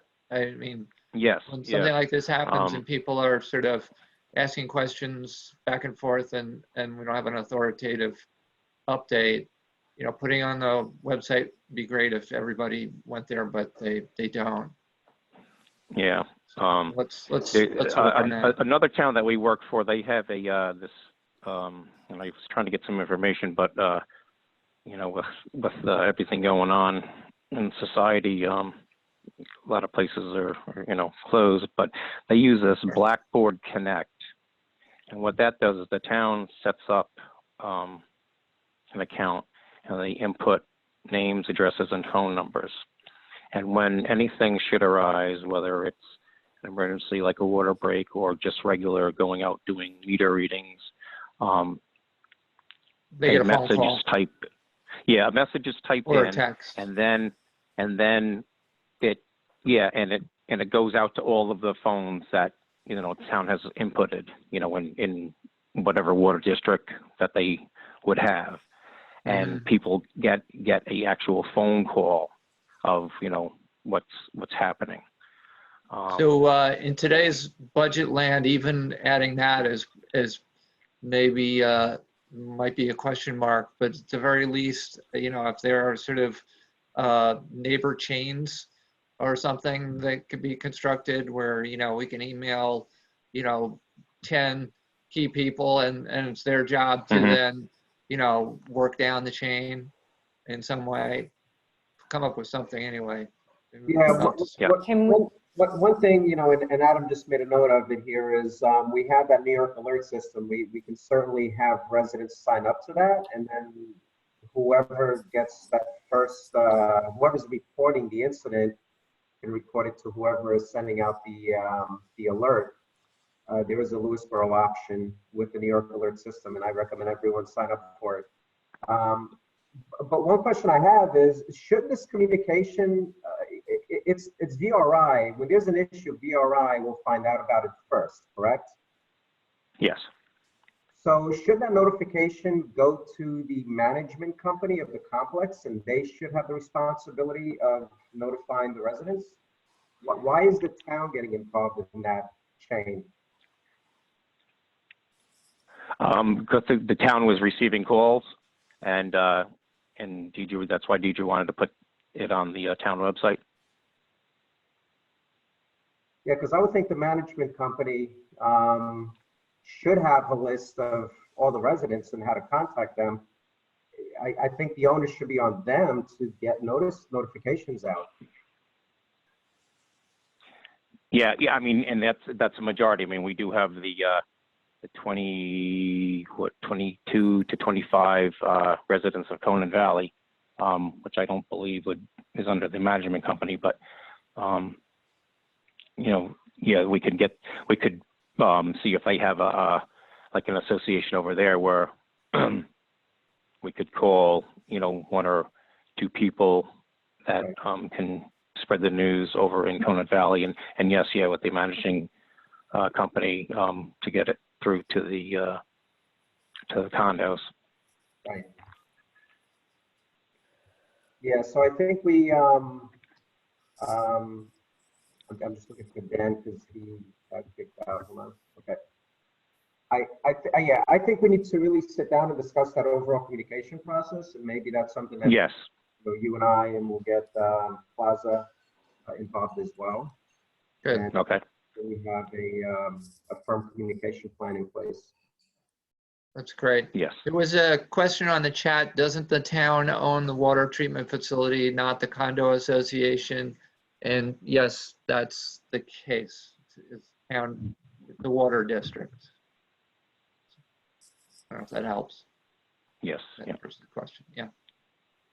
But it's the, yeah, I think I would want clarification on that. I don't know. I mean, it's the residents, right, that are responsible for, well, the district is responsible for it, the water district. But is it the town that actually has final responsibility of the system? Yes. Is it? Sure. Okay. Okay. Where else would Yes, that it's a come? town-owned Yeah. system, and they are a special district. Okay. Right, it's a district, and because the district doesn't have its own board, then essentially the board is us overseeing the district. And we're getting reinforcement from some comments in the chat that yeah, people needed more information. Someone, Janet Anderson, just said had a good idea. I think set up a dedicated Google group that's free, and it's easy, and people can sign up to that, and then we could send messages out on that. Kind of like that idea. Well, when you say we can Yeah. send out the messages, who's the we, Dan? So you could set up a Google, you know, group like we're using in some of our committees. I think you can still set those up, you know, as one way. I don't know that we want to set them up like they're open chat rooms or something, but I believe we could use it as a messaging system. There may be other ways we could do that, but let's look into that. Mm-hmm. Okay. So one other question is, so in terms of the water quality, is it potable at this point? Yes. Potable? Yes. It is. Okay. Yeah. That Friday, the health department had us do tests. I mean, unfortunately, I couldn't get the actual report because the way how with a certified laboratory, a chain of custody, they also had us do inorganic table 8D samples along with the coliforms, and they were all on the same chain of custody. So everything was just verbal until all of the inorganic tests are run, and then they produced the actual paper report. But the verbal is not going to change, that, so like on the CALA forms, it's not like they're going to say, oh yeah, it's good. And then you get the report and say it's bad, that was not the case at all. I recall also at one point we were talking about having dedicated web pages for each of the districts. I'm not seeing that yet. They don't have to be, novels or anything, but I think some of the basic information if people want to find out something or communicate or if we do have an event and we do have a memo that goes out, it could be posted on there. So that's something to think about, following up on. Yep.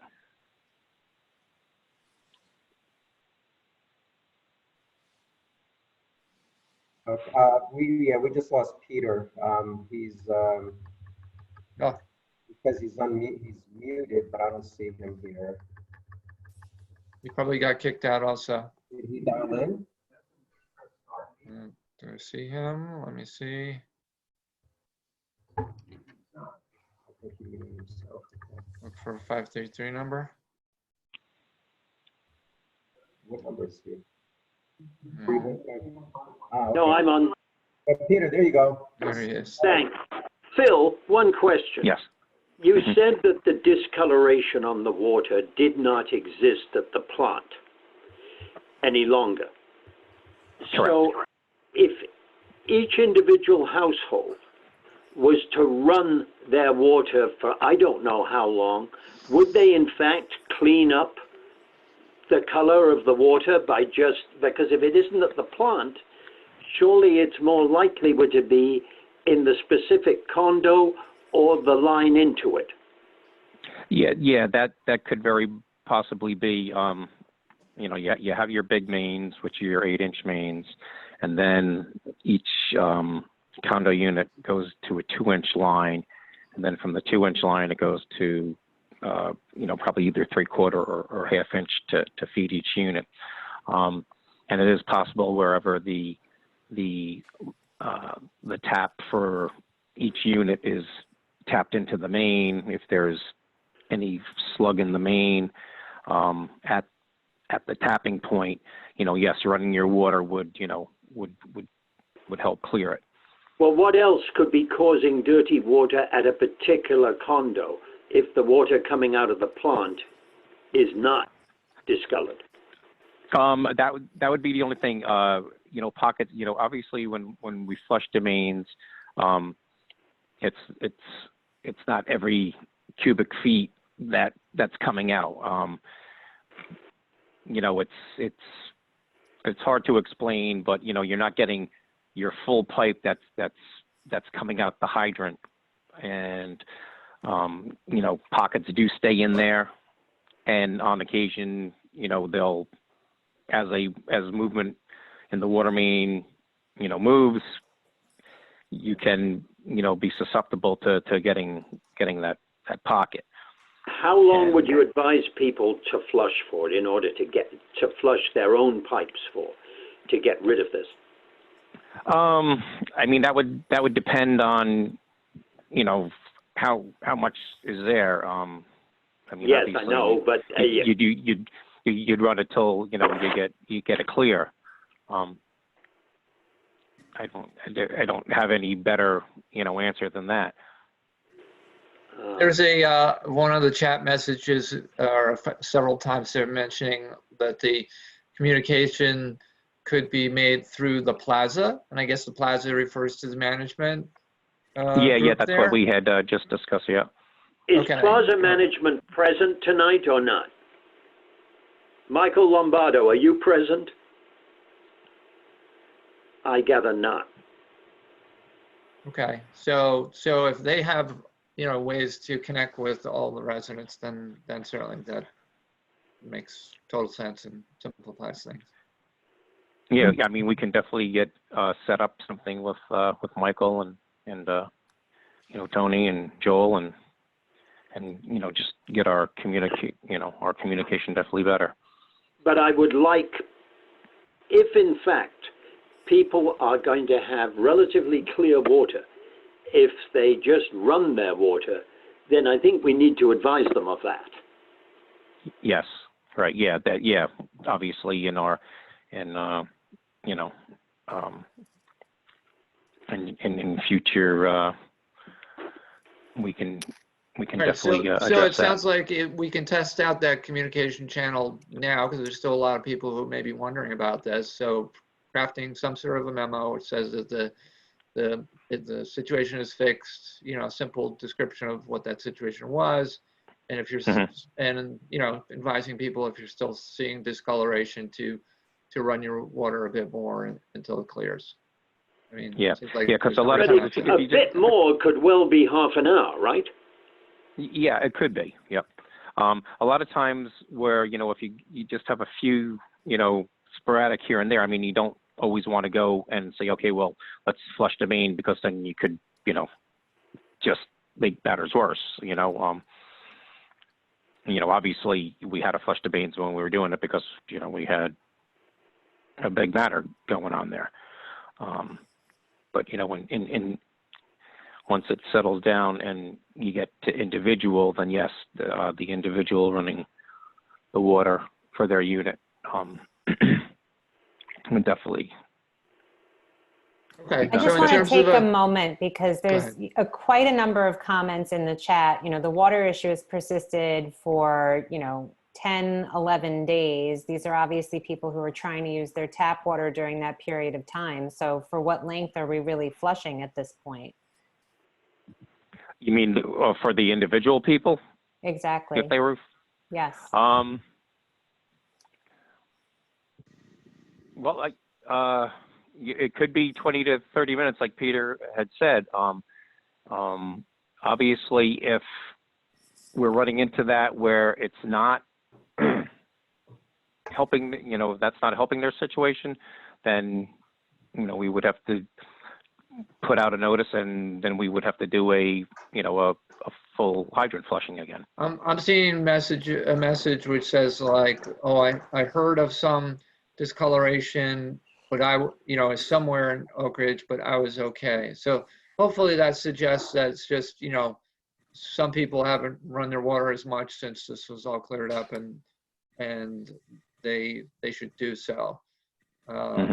And hopefully that's where we're and at. then obviously if we get to a point where people are running their water, you know, and it's something absurd where they're, you know, I've been, you know, running it for 4 hours and, you know, it's still nothing, then, you know, then that's where we will have to then, you know, go to hydrant flushing.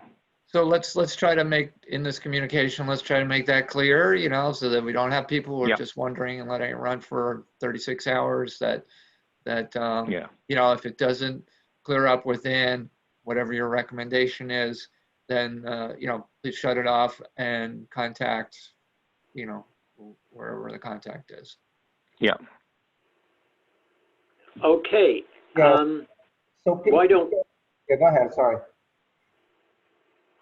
I was going to suggest, Tony, that we open this to anybody in the audience who wants to speak about this. Yeah, I would, but what I want to do is, I know that Erica Agro and Jean Lutz have put together some questions. And so okay, let them go then. Yes. Hi, everybody. It's Erica and Jean. We're in Vista in Laurel Ridge. It's nice to see everybody. Hi. We're going to share our screen with you, if that's okay, because we prepared a list of questions, which we did send to Tony in advance of the meeting. Actually, I saw your email as I was driving in, so I didn't get a chance to look at the questions, but there you go. It sounds, can everybody see that? No. It'd be nice if it was bigger. Getting better. For a second. How about hitting that plus sign there and making it a little bigger? Hold on. Right above your cursor. Yeah. That's better. Okay, Better. so can you see it now? Mm-hmm. I can't make it any bigger than that. Yeah, that's okay. It works for me. Thank you. Okay, so a lot of the questions have already been addressed, but we kind of just put them in a you know, organized fashion. So this is me working with 39 other members of the community, and we're calling ourselves Vistans for Safe Water. So I'm going to go ahead without further ado and read the questions, even though some are redundant at this point. So there is confusion, as we just spoke about which entity is responsible to communicate water and power issues to Vista residents, Oak Ridge Water District customers on a consistent and timely basis. Consequently, customers of the Oak Ridge Water District do not have a single unified resource or point of contact to report and follow up with on water and power issues. As a result of this confusion, it is difficult to hold any one entity accountable for these issues, and they persist for 11 days for some people on Stone Meadow, so it's not a matter of flushing. So I'm going to give some examples, and I think Phil from VRI kind of highlighted one of the things I'm going to talk about in a second. So we heard different things from different people. From VRI, we heard about the potassium permanganate bleed through, and the system was flushed, stirring up the mains and causing brown water. Please run your faucets to clear out your lines. We've done that. And again, people on Stone Meadow still have brown water. So, and someone, we don't know, we were told by the Westchester County Department of Health that someone in the Oak Ridge Water District reported that the issue was resolved on the 23rd, but it is the 30th and the issue persists. So we'd like to know as citizens who made that report. It was inaccurate. Not everyone in the Oak Ridge Water District had clear water. So that was the communication from VRI Environmental Services, and I've just excerpted it. From Plaza Realty, you can see here, over the past few days, there were 2 unrelated issues that affected the water color and pressure. And you'll notice that they highlight a different issue than we heard about from VRI. The water color issue was originally caused by an increase of a water treatment chemical due to the rebuilding of a pump. So we heard that. That was repaired. Last night, there was a power surge that damaged the main pump servicing the water system, causing the water pressure to be reduced. VRI has staff working on the site and will continue to work on the main pump and flushing the system to get the brownish color from the water. Please do not call the Plaza emergency number for water issues. We are aware and trying to get to the bottom of the situation. So Plaza didn't want us to keep calling them. They were advising people to call the town because the town owns the facility, the water system. And furthermore, they did communicate, I'm told, with some members of the Oak Ridge condos, but they never communicated to the Laurel Ridge condos, who they also manage. So Laurel Ridge residents are kind of like the redheaded stepchild. We didn't hear about it. We heard about it, thankfully, from our Oak Ridge neighbors and through Nextdoor. And also potable water was made available. There was a truck that's over in Oak Ridge. We never knew about that. There were some signs that were posted up, and it was raining that day, and they subsequently all got wet or blew away. So again, somebody told Westchester County Department of Health that the water issue was resolved, but it still isn't.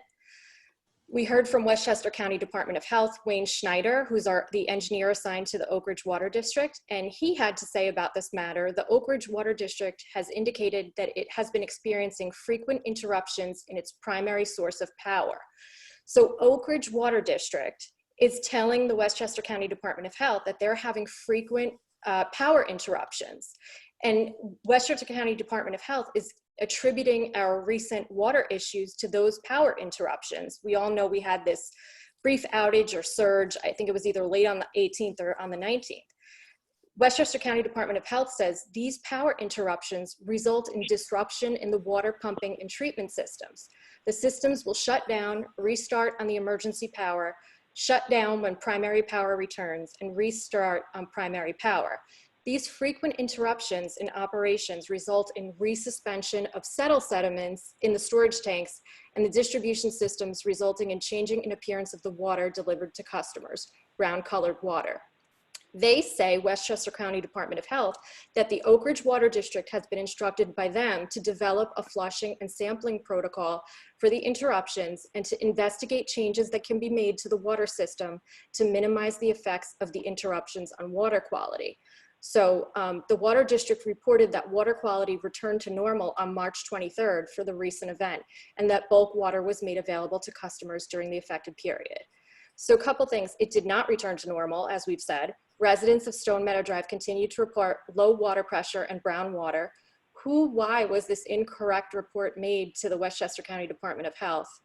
Who on the town board will oversee the flushing and sampling protocol that the Oak Ridge Water District has been instructed to develop?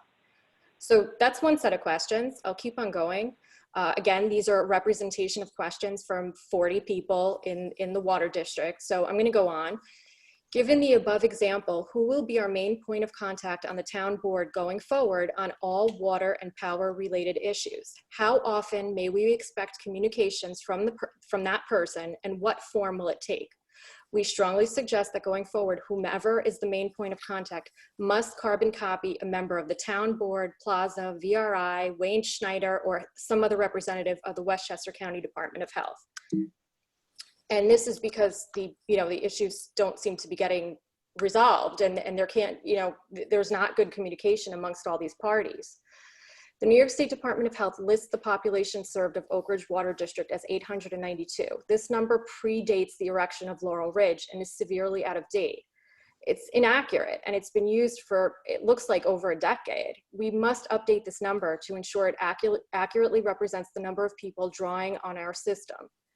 Next, in 2018, Delaware Engineering determined that Oak Ridge Water District water system was out of date and required at least $450,000 in upgrades. Did Lewisboro solicit a second opinion? Did Delaware Engineering consider a possible link between water issues and power interruptions? How did the upgrades Delaware proposed address this link?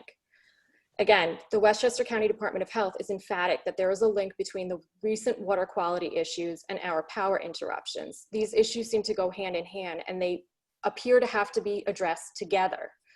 That's why the town needs to be involved. Further, the Westchester County Department of Health indicates that the Oak Ridge, this is a direct quote, Oak Ridge Water District, and I just read this, but I'll read it again, has been reporting frequent interruptions in its primary source of power. So this is the excerpt again on the power outages. Next question, did Delaware reassess the number of people served by Oak Ridge Water District to include new residents in Laurel Ridge and others? This count is important and must be accurate to ensure system upgrades meet our future needs, not past needs. Who on the town board is following up? It was recommended the town pay for the water system upgrades with a municipal bond with debt service to be paid by Oak Ridge Water District. To defray the cost of the upgrades, the town applied for a grant. My understanding is, I was at that meeting, I think it was in August of 2018. Yes. Which we were awarded in 2019, I understand, in the amount of about $300,000. When will the grant money be received? When will the work begin? What will the upgrades entail? If the proposed work has already begun, where is Delaware Engineering in their process? Who on the town board is overseeing this project? Who on the town board is following up? Next question. Has the town queried customers of the Oak Ridge Water District to collect data on other observations regarding water issues? For example, some customers have noticed that water quality issues seem to present when a great deal of rain is received in a short period of time. At least one person has reported a sewage discharge where Fox Run meets Oak Ridge Drive nearest Bittersweet Lane.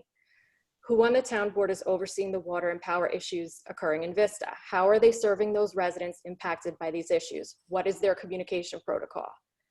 Next question. When was the last time the Oak Ridge Water District water tank was cleaned? How often is the tank cleaned? Delaware Engineering had previously identified a dirty tank as a confounder for levels of total trihalomethane distribution in our system. Next question. According to Delaware Engineering, the Oak Ridge Water Department plant is already at physical capacity, i.e. there is no space available for additional technology and equipment. How is the town addressing this very major issue, which is already impacting the quality of our water by restricting the technologies we can install? Who on the town board is overseeing this process? Who on the town board is following up? Next question. We're almost done. Were the 3 pressure filter vessels at the Oak Ridge Water Facility ever converted to granular activated carbon filters? GAC filters are known to be the best available technology for the treatment of precursors of the formation of trihalomethanes. According to Delaware Engineering, there was not enough physical capacity to install GAC filters large enough to remediate our system issues. large enough to remediate our system issues for the foreseeable future. Their proposal was only a short-term solution. How is the town addressing this issue? Who on the town board is overseeing this process? Who on the town board is following up? Next question, what were the results of Delaware Engineering's investigation into the use of hydrogen peroxide as an additional tool to reduce raw water TOC? Did they introduce its use? Who on the town board is overseeing this process? Who on the town board is following up? Delaware Engineering was investigating enhanced chemical feed control technology, a means to more precisely measure and treat our water. What were the results of this investigation? Who on the town board is overseeing this process? Who on the town board is following up? Given several major items still remain open pending further investigation by Delaware Engineering, or remained open at the time they prepared their remediation proposal, is it prudent to begin work to upgrade our system before we fully understand the scope of the project? May we have a copy of the 2019 Oak Ridge Water District and Keelerfield annual drinking water reports? May we have copies of the quarterly sampling reports for the Oak Ridge Water District for the past 5 years? Peak time for detecting disinfectant byproducts in water is May through August. Are at least 2 of our quarterly samples being taken during these months? In January 2020, NYSEG did a scan of the infrastructure feeding Vista and identified equipment that needed to be replaced. Was the equipment replaced? What equipment was replaced? What equipment remains to be replaced? What other actions did NYSEG recommend? What is NYSEG's current opinion on the status of Vista circuits? Who on the town board is managing the process? Who on the town board is following up? The Westchester County Department of Health has cited a link between Oak Ridge Water District water quality issues and Vista power interruptions. Who on the town board is investigating this matter? Who on the town board is following up? NYSEG purportedly identified to the town board several Vista residents who would not allow NYSEG to trim trees that could potentially be contributing to power interruptions. How was this issue resolved? Who on the town board is addressing this matter? Who on the town board is following up? How does the town board explain citizen reports that power outages have persisted in Vista for decades? And I just want to make one other mention. One other person who's having water issues, who's lived in Oak Ridge for 15 years, made the suggestion that if the water issues can't be resolved, that the temporary water tankard should become a permanent fixture at Oak Ridge, just for people's safety. And I want to mention one last thing that I think Chris touched on. January 2020, we had a power surge that caused water pipes in people's homes to burst. Some people had feet of water in their house, several feet. It damaged people's houses. Our next door neighbors here in Laurel Ridge hadn't even moved in yet. And their brand new house had to be renovated before they even moved in because a pipe burst. And they had severe damage, thousands of dollars worth of damage, and they weren't the only ones. So this is a really serious issue, and I know we have a big public health issue going on right now that's in the front of our mind, but this is something that's persisted for decades, and I think we deserve better than this, and I think we can do better than this. This is a public health issue too. The power outages are a concern for people who we're talking about, people who have underlying health issues. The water is an issue for these people as well as it is for all of us. So thank you for the opportunity to speak. And I look forward to working with everybody to remediate these issues. Thanks a lot. Thank you. I don't think there's any way that we can simply answer your questions now. Right. But they are 2 very separate veins. Why are the power outages? And why are there power outages? And what is affecting the water quality? And you're suggesting the 2 are linked. And so apparently is the Westchester Health Department. I must admit, I have never heard that before, that the 2 are linked. We have got a real problem with electricity, which seems to be getting better. I have as many outages as Vista because I'm on Oak Ridge because I'm on the same circuit. So this is not an Oak Ridge problem, it is a Vista problem. It is this circuit's problem which goes right into Pound Ridge. In fact, most of the people who are reluctant to allow cutting of trees on their property are in Pound Ridge, not in Lewisboro. Yes, there may be a couple in Lewisboro, but not very many. That's where we are on that, is trying to get that fixed and working with NYSEG to fix it. Yeah, and just to add, we, as a follow-up, we had a meeting with the Oak Ridge residents going back, I think it was December of last year. As a result of that meeting, we had a follow-up discussion with NYSEG. They came to the townhouse. They met with us, including Supervisor Parsons and Supervisor Hanson from Pound Ridge. So we discussed this immediate action plan, which is when they scanned their circuit and found some equipment that had to be replaced. We do need to follow up with them, but I do want to ask. Well, we've got a meeting coming up with NYSEG.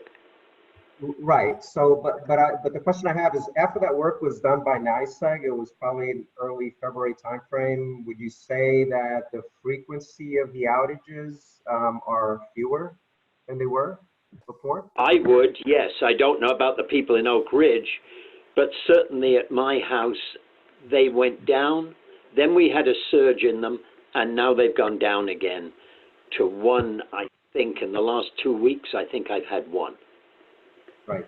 So yeah, so we need to bring that up with NYSEG and see where, the last we heard was when they were wrapping up the work with replacing faulty infrastructure. So we'll definitely follow up with them on that. And I suppose there's no way to hold NYSEG responsible for losses if their service levels, you know, are they committed to a certain service level under Public Service Commission regulations, that if they're clearly falling short of this, that they could be liable for some damages? I don't think so, but I've never actually investigated going to the PSC on that. We have protested the level of service to the PSC, but we've never asked for compensation based on that. So, all right. I mean, I just that's something to look into. I mean, it seems to me if that they fall short of some, you know, mandated service level, that there could be consequences of some sort, or at least you know, large extra efforts to improve the system. I think it will be a little bit circular, Dan, because what they're going to say is that it's the fault of the people on the circuit, who live on the circuit, who refuse to cooperate with tree cutting. It's as simple as that. That's what they're going to claim. Well, how many, I mean, you know, given the numbers of outages that we've had, I mean, how many households over in Pound Ridge are refusing to cut? Are they really responsible for all of these outages? Or is it enough? It's not really that the trees are coming down. It's that it only takes it for a tree to kind of knock the line and disturb things. It isn't trees coming down. Those cause outages which exist for, you know, a day or half a day or something like that. And that wasn't what I was talking about. And I don't think it's what the people in Oak Ridge are protesting so much. They understand that when there is a storm and a tree falls, there will be a real outage.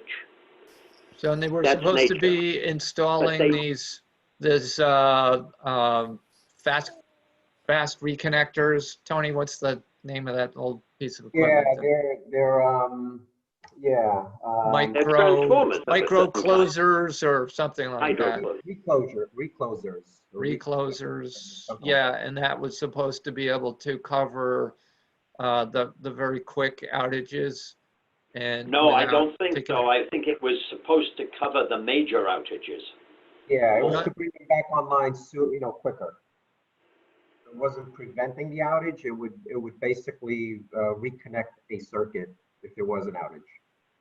Right, but I thought that was to say that it was to prevent the cascading outages.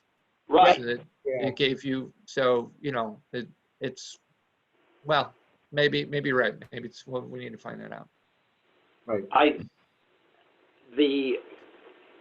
There are two very separate problems: trees brushing the wires and trees coming, or major branches or trees coming down. And I think they're pretty well separate in my talks with Sam Green.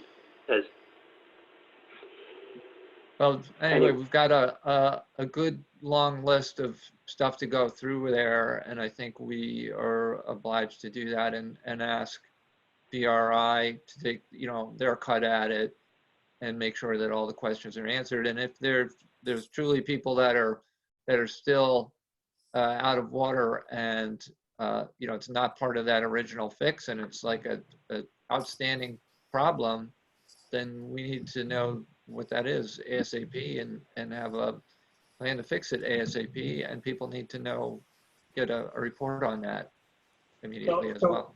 Yeah, so people also need to remember that this is a water district, and all the costs of the water district are borne by the people who live there.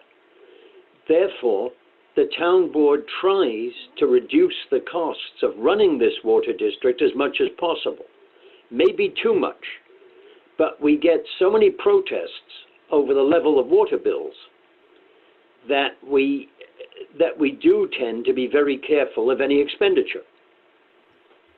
Well, that's, I mean, I hope that's not the issue that's causing the fact that, you know, we're not aware of some number of residents still being in a situation without water. I mean, that's... Without water? Who's without water at the moment? There are people down there without water? All right. Yes. There are people down there with dirty water. Yes. Dirty water, low pressure is what I'm hearing in some households. Who's complaining about pressure? Because that's a problem that we never addressed with Phil tonight. Stone Meadow, and I'm going to make sure that the operator goes down there tomorrow to, you know, to poke around with the different residents. Okay, because we never asked Phil to address that tonight. All right. So Phil, how quickly can you come back around to us with an updated report, which, you know, brings us up to date on all the different outstanding issues? Because I don't feel like we yet quite have that. Yep. Yeah, that was the first that I heard of Stone Meadow with the low pressure. I will have the operator go down tomorrow and you know, see whatever residents are going to be home and to check out who's got the problems down there. I would guess, Phil, that 80% of the residents are going to be home because most of them can't go to work. Yeah, true. And some people apparently have been running their water for a long time, and it's still a problem. Stone Meadows, right? Okay, the same group there. So you're going to check the water quality as well as the pressure. Yes. Right. Yep. And you're working with Joel. I mean, Joel is the district administrator, right? Yes. Correct. So okay, so we've got our connection through Joel as well, but clearly we've got communication tightening to do. Yes. Yeah, it so happened that when this whole thing went down, Joel had taken a long weekend taken a weekend off up in New Hampshire, I think. So, yes, our communications inside the town were not at their best. All right, maybe we need a sort of a backup. Yeah, the backup was me, and I didn't do a very good job, apparently. All right. I answered a hell of a lot of phone calls. So many phone calls that I must admit I couldn't really think about the problem. So we're gonna get a report back on this, and can we commit to turn back you know, an answer to these questions within, you know, 3 days or something? No, I don't think so. Now, I think it's going to the take Erica quite a bit question? longer Well, than that. Quite a lot of those yeah. questions are fairly complex and they involve different people. For instance, Well, the town, VRI, and Delaware Engineering. yeah, a A lot. lot of those. A lot of that is Delaware. Some of And- the questions I think can be answered, fairly quickly, right? Or some of them, Yeah, some of them do you have have already a- been answered. I don't have a list of the questions, I admit. Yeah, I was going to ask, I would love a list of the questions. I have it in an email. I'll forward it to everyone. That would be helpful because I'm not deft enough to take notes on what was read.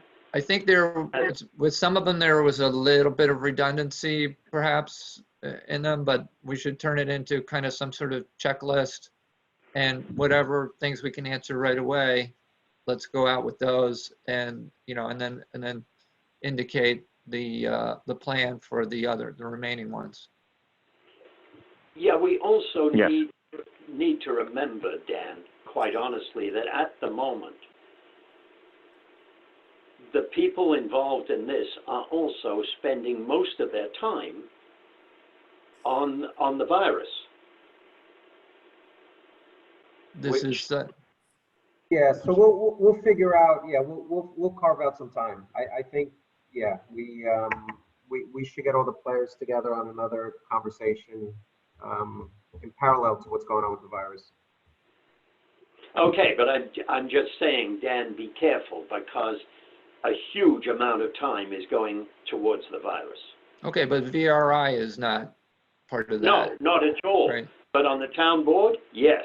Okay, but they can take this list and parse it into a actionable checklist and get back to us with the plan now. Okay. Yes. Yep, just give me that list. All right. Okay. Okay. All right. So just as a follow-up, so we'll set up a call with VRI, and if needed, we'll get Plaza on it. But we'll put answers together for those questions, and then we should have a follow-up with the folks at Oak Ridge. Okay. Maybe we can set up a separate meeting for that follow-up. That sounds really good. And as far as NYSEG is concerned, I will reach out to them and just get the latest after the work they did in February with replacing some of those infrastructure items. Is there, just throwing this out there, are there additional electrical sort of safety and backup type facilities that, worst case, that are added to the plant to help shield it from damage from stuff happening on the lines? No, there aren't, I don't think. Are there, Phil? I mean, No. is that a possibility? I mean, we have the transfer switch, which basically monitors the power, and which would actuate the generator if it need be. But we've seen a lot of freaky things on that transfer switch down there when there hasn't been a power outage per se, but yeah, I got to agree with the resident. I didn't know it was such a big thing with all the residents. I thought it was just the plant. It's not normally being brought up in the context of the water plant. It's normally been brought up in the context of people working from home and losing a whole batch of work on their computer. Right. Because it's not long enough to be a real problem for lights and things like that, but it is a real problem for somebody working on a computer. Yeah. Yeah, so and there's some questioning going back and forth here about who on the town board will be the contact person, the main contact person. So I had been designated as the liaison to Oak Ridge Water. So I think if the board is in agreement, I can be the contact person. That sounds great. Thanks for taking it on. Yeah, Tony, let's be careful you're not taking on too much. Well, I think to first contact should still be the administrator, Joel. Yes, the first contact will. But Tony, you want to, stay in close contact with them, and then if the residents want to elevate something, they could certainly bring you into it. Yeah, absolutely. So I'll work closely with Joe, and we'll stay on top of things. Okay. I think we've just about done as much as we can on this tonight. Yeah. On the Oak Ridge subject. Jane, Yes. over to you. Okay, so so I'm just going to take a piece of the agenda to talk about our communications plan, which we've been developing. I'm just going to get out my email here that I have printed out. I had sent a copy to Peter and meant to get a copy to everybody before this, but it didn't happen.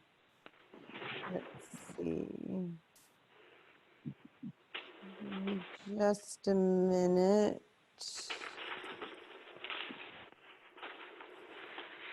Okay, so basically, and I will, when I'm done with this, send it out to the entire team. But basically, we're just coming up with some formal process and language around some of the communication strategies that I've been developing and that we've been putting out there. And Dan has agreed to kind of be the PIO along with me, kind of giving me some guidance along the way. It's just always good to have somebody else to bounce stuff off of. And so he's agreed to do that. I had a nice clean phone conversation with Adam earlier today, where we talked about, we were able to see eye to eye on the points of not starting posts with the New York Lewisboro Town Emergency Management. And at the same time, we agreed to moving forward. I had spoken to you, Tony, and Jen, and Dave, and Adam about kind of grounding the OEM management committee in the police department. And then that way, one of the things Adam was saying, he's been pushing for a teleconference call, right? And I think that that's a really good idea. We need all 3 fire chiefs and the LVAC captain. And I think you 4 on as that communication loop, and then just one person can, from that communication loop, can communicate over to the team in terms of from that point of view, if that makes sense. Now, the objective of this, Jane, very simply, is to improve our communications. Yes. By centering them on you and ensuring that you get all the input you need. Correct. And at the same time that everybody is getting to the sense that their feedback is being heard. Mm-hmm. Okay.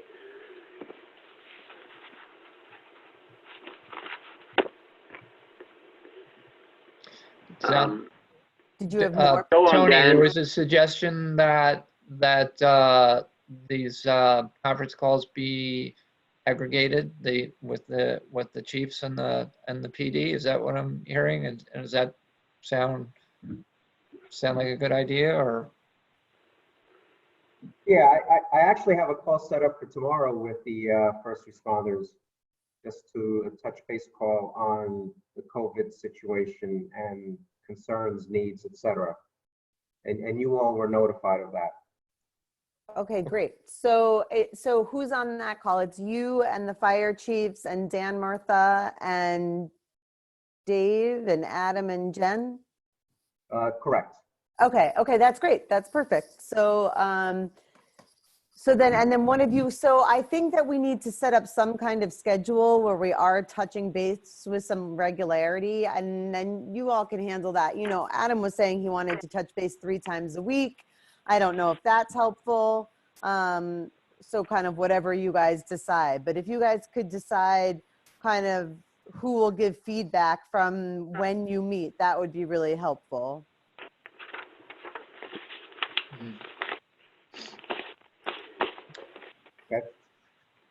Okay.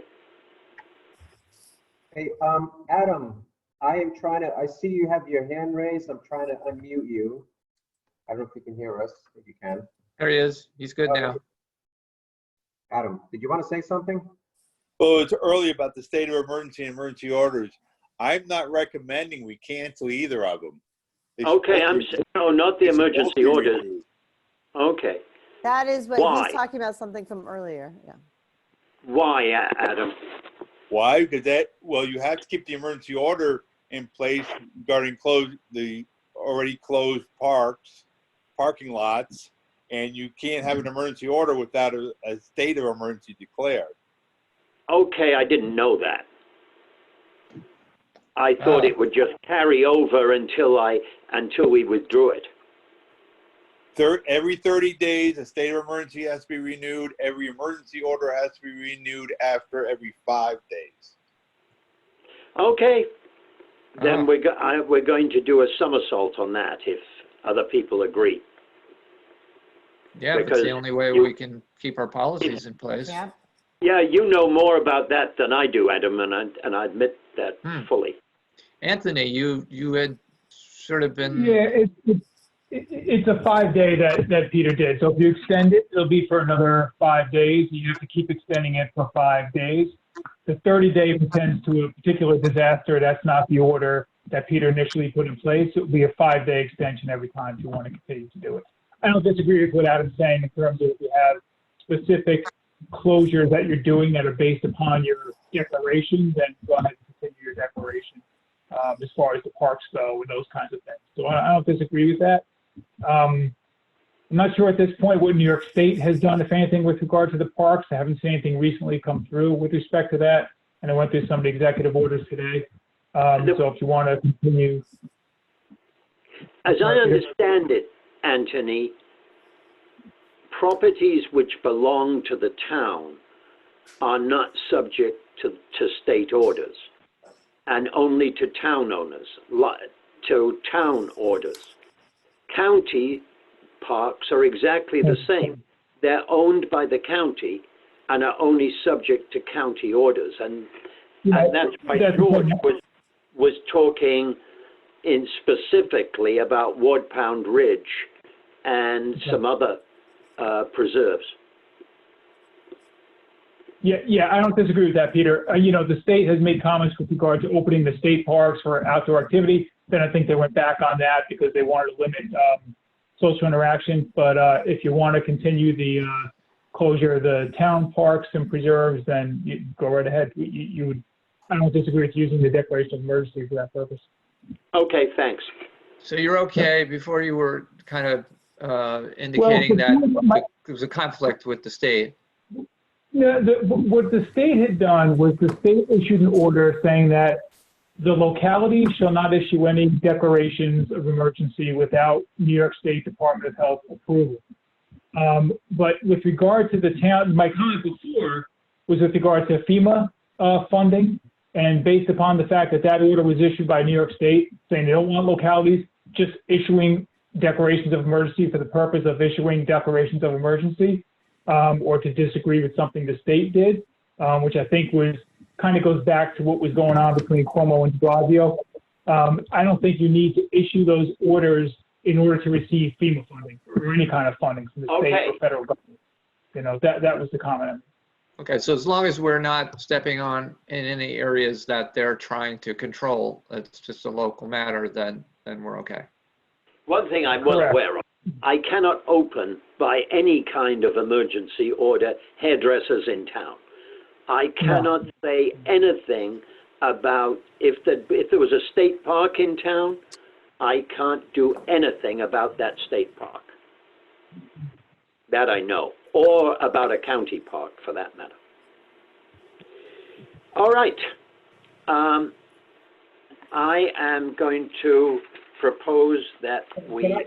Peter, before you move on, because I know we kind of got into a different topic, and I don't know if Jane finished. Did you finish, Jane? Are you finished with? Well, I'm not sure there's much that needs to be said. It's kind of a living, breathing document that I will send to you guys. And as it develops, we'll be gentle with it, but it's going to require that we develop the systems as they go along, right? So one thing that we do have is and I'm on this for tomorrow, is there's a Town of Lewisboro Twitter account. I don't know the handle, and we don't know who has, where the source is. So we need to either figure out who the source is and get ownership of it, or we need to get it shut down. Does anybody know how to do that? Yeah, somebody tweeted recently, just last week. Is anybody here aware of that? Janet, you know? It may be Jen. Okay. I'm not sure, okay. Caviola. Because I do Facebook for the town of Lewisboro, not the supervisor. Okay. And I think she started up a Twitter. Oh, great. Yeah. Oh, great. Okay. Mystery solved. Okay. We just didn't want some rogue individual Yes. starting a Twitter account under the name of Town of Lewisboro. No. That was Jen. Yeah. Okay. Well, that probably is exactly what I was talking about, is that? Great. Well, Never mind. That was a joke. I want to start the Instagram account as well. Okay. The only question I have, in terms of, and I, Jane's doing a wonderful job as PIO, but in terms of getting information out there quick, we have the New York alert system. Emergency management used to post a lot of stuff out there. People appreciated that, and we're no longer doing that. What did emergency management used to post that people appreciated? I'll ask Adam. Adam can chime in if he would like to describe what he used to do rather than. Adam, I'm going to unmute you. Oops. Try it again. There we go. Basically, what I've been posting in the past was just, almost close to real time information either sent by FEMA, State Department of Health, State Office of Emergency Management, or the county. And so, of what nature? I mean, like the around the coronavirus stuff, or this is prior to that? Oh, hold on. He got muted again. I don't know how. Hold on. He might have muted himself. I found that I'd like to normally mute myself when I'm not talking, and then when I did that, I couldn't come back in. Yeah, Lewisboro Emergency Management has consistently been posting on Facebook since prior to Hurricane Sandy. All right. And there was no types of emergencies or active incidents going on. We would post on the importance of preparedness. We do every September. We would do a National Preparedness Month segment all month long. We would issue weather bulletin from the National Weather Service and/or the Westchester County Office of Emergency Management or the National Weather Service's New York City office. So let's bump this around a little bit, Jane. I mean, I'm wondering if there's maybe some distinction between like sort of policy and what we're doing and what local versus like stuff that's coming from those agencies where it is what it is. We're not, changing it. And those are kind of two different things. One doesn't have to minimize the other or vice versa. So one I'm seeing as communications from the town of Lewisboro during times of emergency and non-emergency. That is a single point of communication. That is the town communicating to the public. The other is this emergency management committee, which part of my reasoning behind the idea of grounding it in the police department is to give it even more breadth. So then I would expect that something could be born of that. A Facebook page that's called Lewisboro Emergency Management, for example, might ring true to people, or something that can be created out of the first responders and that group that's coming that can continue to do those things that Adam was doing and from their own platforms. Yeah, I would rather not bog down the first responders with doing this kind of administrative function of messaging. So it's not really about them doing the messaging. It's about them having the opportunity to give you feedback.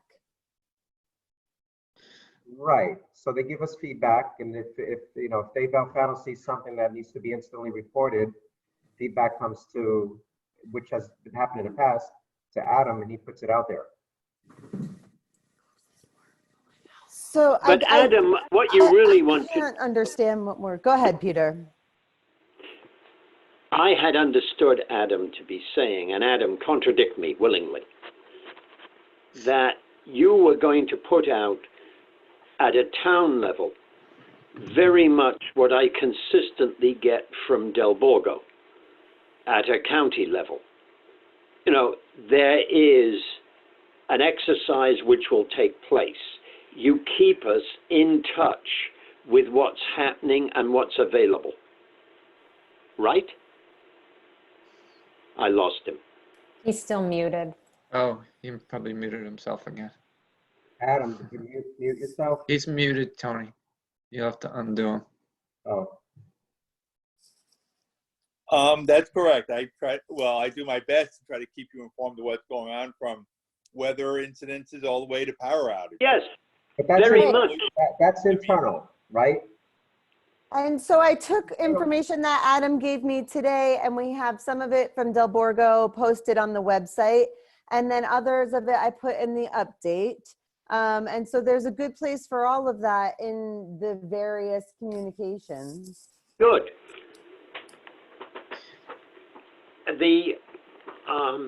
I'm hopeful that one of the things that will come out of your meeting tomorrow, Adam, is some greater involvement on the part of our fire departments. And LVAC already is pretty involved, I think. But the fire departments are not necessarily involved, except, of course, for your fire department. Well, I disagree. I would disagree with that. I appreciate Tony actually set up the teleconference for tomorrow, and I thank him very much for that. But in terms of, besides the teleconference, I'm in communication with all 3 fire departments and the ambulance corps on a very regular basis. Okay, in that case, I'm being unfair.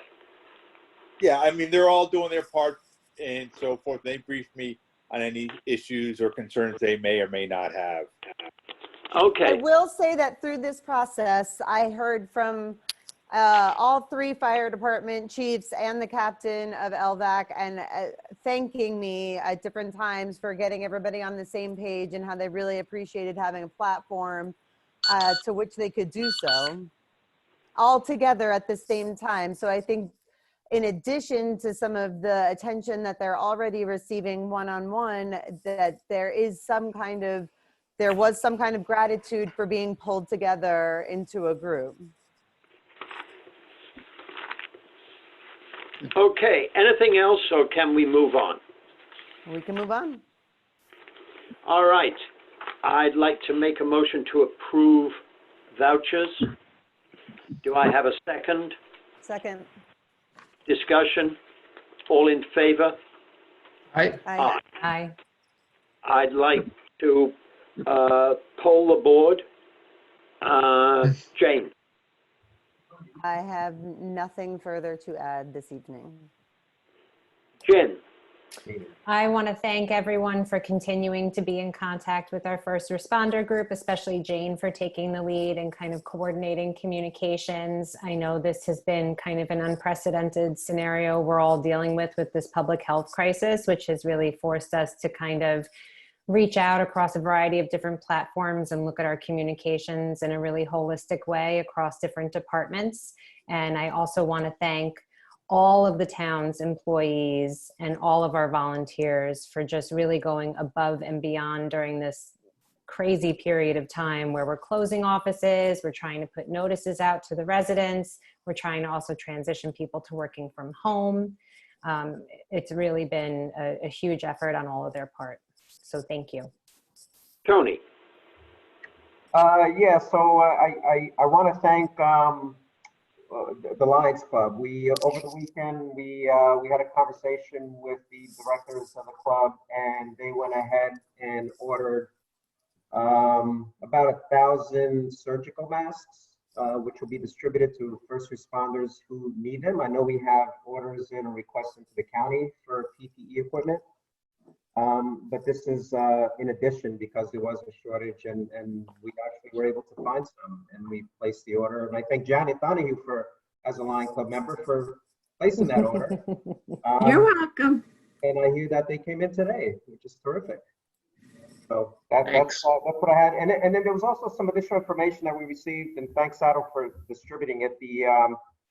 And Peter, you had distributed one of those documents as well, the county FAQs and the Department of Health essential personnel information in terms of, if they're tested positive, what's the protocol for going back to work. Yes, I did distribute that, did I? You did, and then there was an additional one that Adam also sent to us, so we need to make sure we post that on our websites. There's also there's a new drive-up testing, which we also need to let folks about. This was turned up last week at the Westchester Medical Center. Actually, I had somebody call me about additional tests, and the timing was right because I had just received that information from someone who actually works there. It's public info. It's on their website, and there is drive-up testing for folks who need it, but they have to call first. Okay, I would like to urge one thing, that there aren't that many stores open any longer.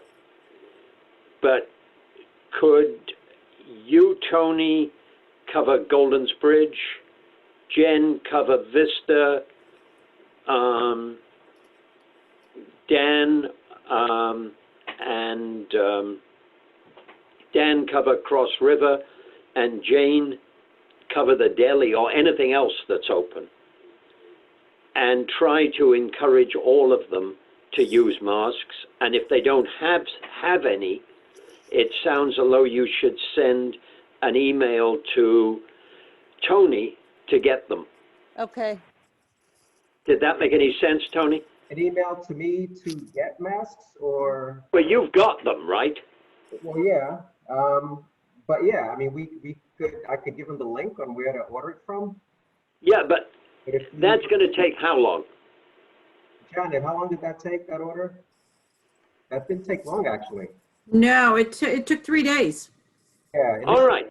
Yeah. If you can do it, if they can get these masks really quickly, then forget distributing them. I thought that it might be a week's wait, and if it was a week's wait, I was wondering if we could, apparently you've now got sitting on a huge quantity, right? Right, and these again were ordered by the Lions Club for distribution primarily to first responders, and then we were going to decide who else. For example, folks that, senior citizens that are still going out grocery shopping, we might potentially distribute to them if they would like one for a few. Are these the whatever N95 masks or? No, these are the 3-ply surgical masks. So okay, surgical masks. Okay, yeah. Right, which would be more appropriate for, I guess, for the retailers. We're never going to get retailers and shoppers trained and fitted with the with the 95 masks or whatever they are. Just wanted to make sure. Yeah. It seems to me it might be nice to develop a little flyer that if we're going to these shops that we can leave with them, so they have a piece of paper in their hands and town of Lewisboro and here's best practice recommendation, please consider. And I don't know, if we have the ability to provide the masks, I'd rather sort of go overboard rather than like that's just makes it that much more likely that they might do it. Yeah, so we can actually order some. In fact, I spoke to Joel about that because he's looking at ordering some PPE, and so we'll maybe we'll place an order ourselves for additional. I mean, does that constitute a gift of public property? But in this case, emergency and public health and all that, I would hope supersedes that particular issue. Right. Yeah, we'll figure it out. All right, so maybe. Okay, thank you. Toy around with a flyer for that. Yeah. Okay, the next town board meeting will be Monday, April 13th at in the year 2020 at 7:30 p.m. The location will probably be the same as tonight. Up to you, up to Joel and Tony to decide if this is the best way to do it or if there is a better way. I'd like to, yes? I'll say I'd like to, okay. I'd like to propose, okay, all I was going to do was to propose an adjournment. I don't have anything for executive session. Does anybody else? No. Nope. I'd like a second to adjourn then.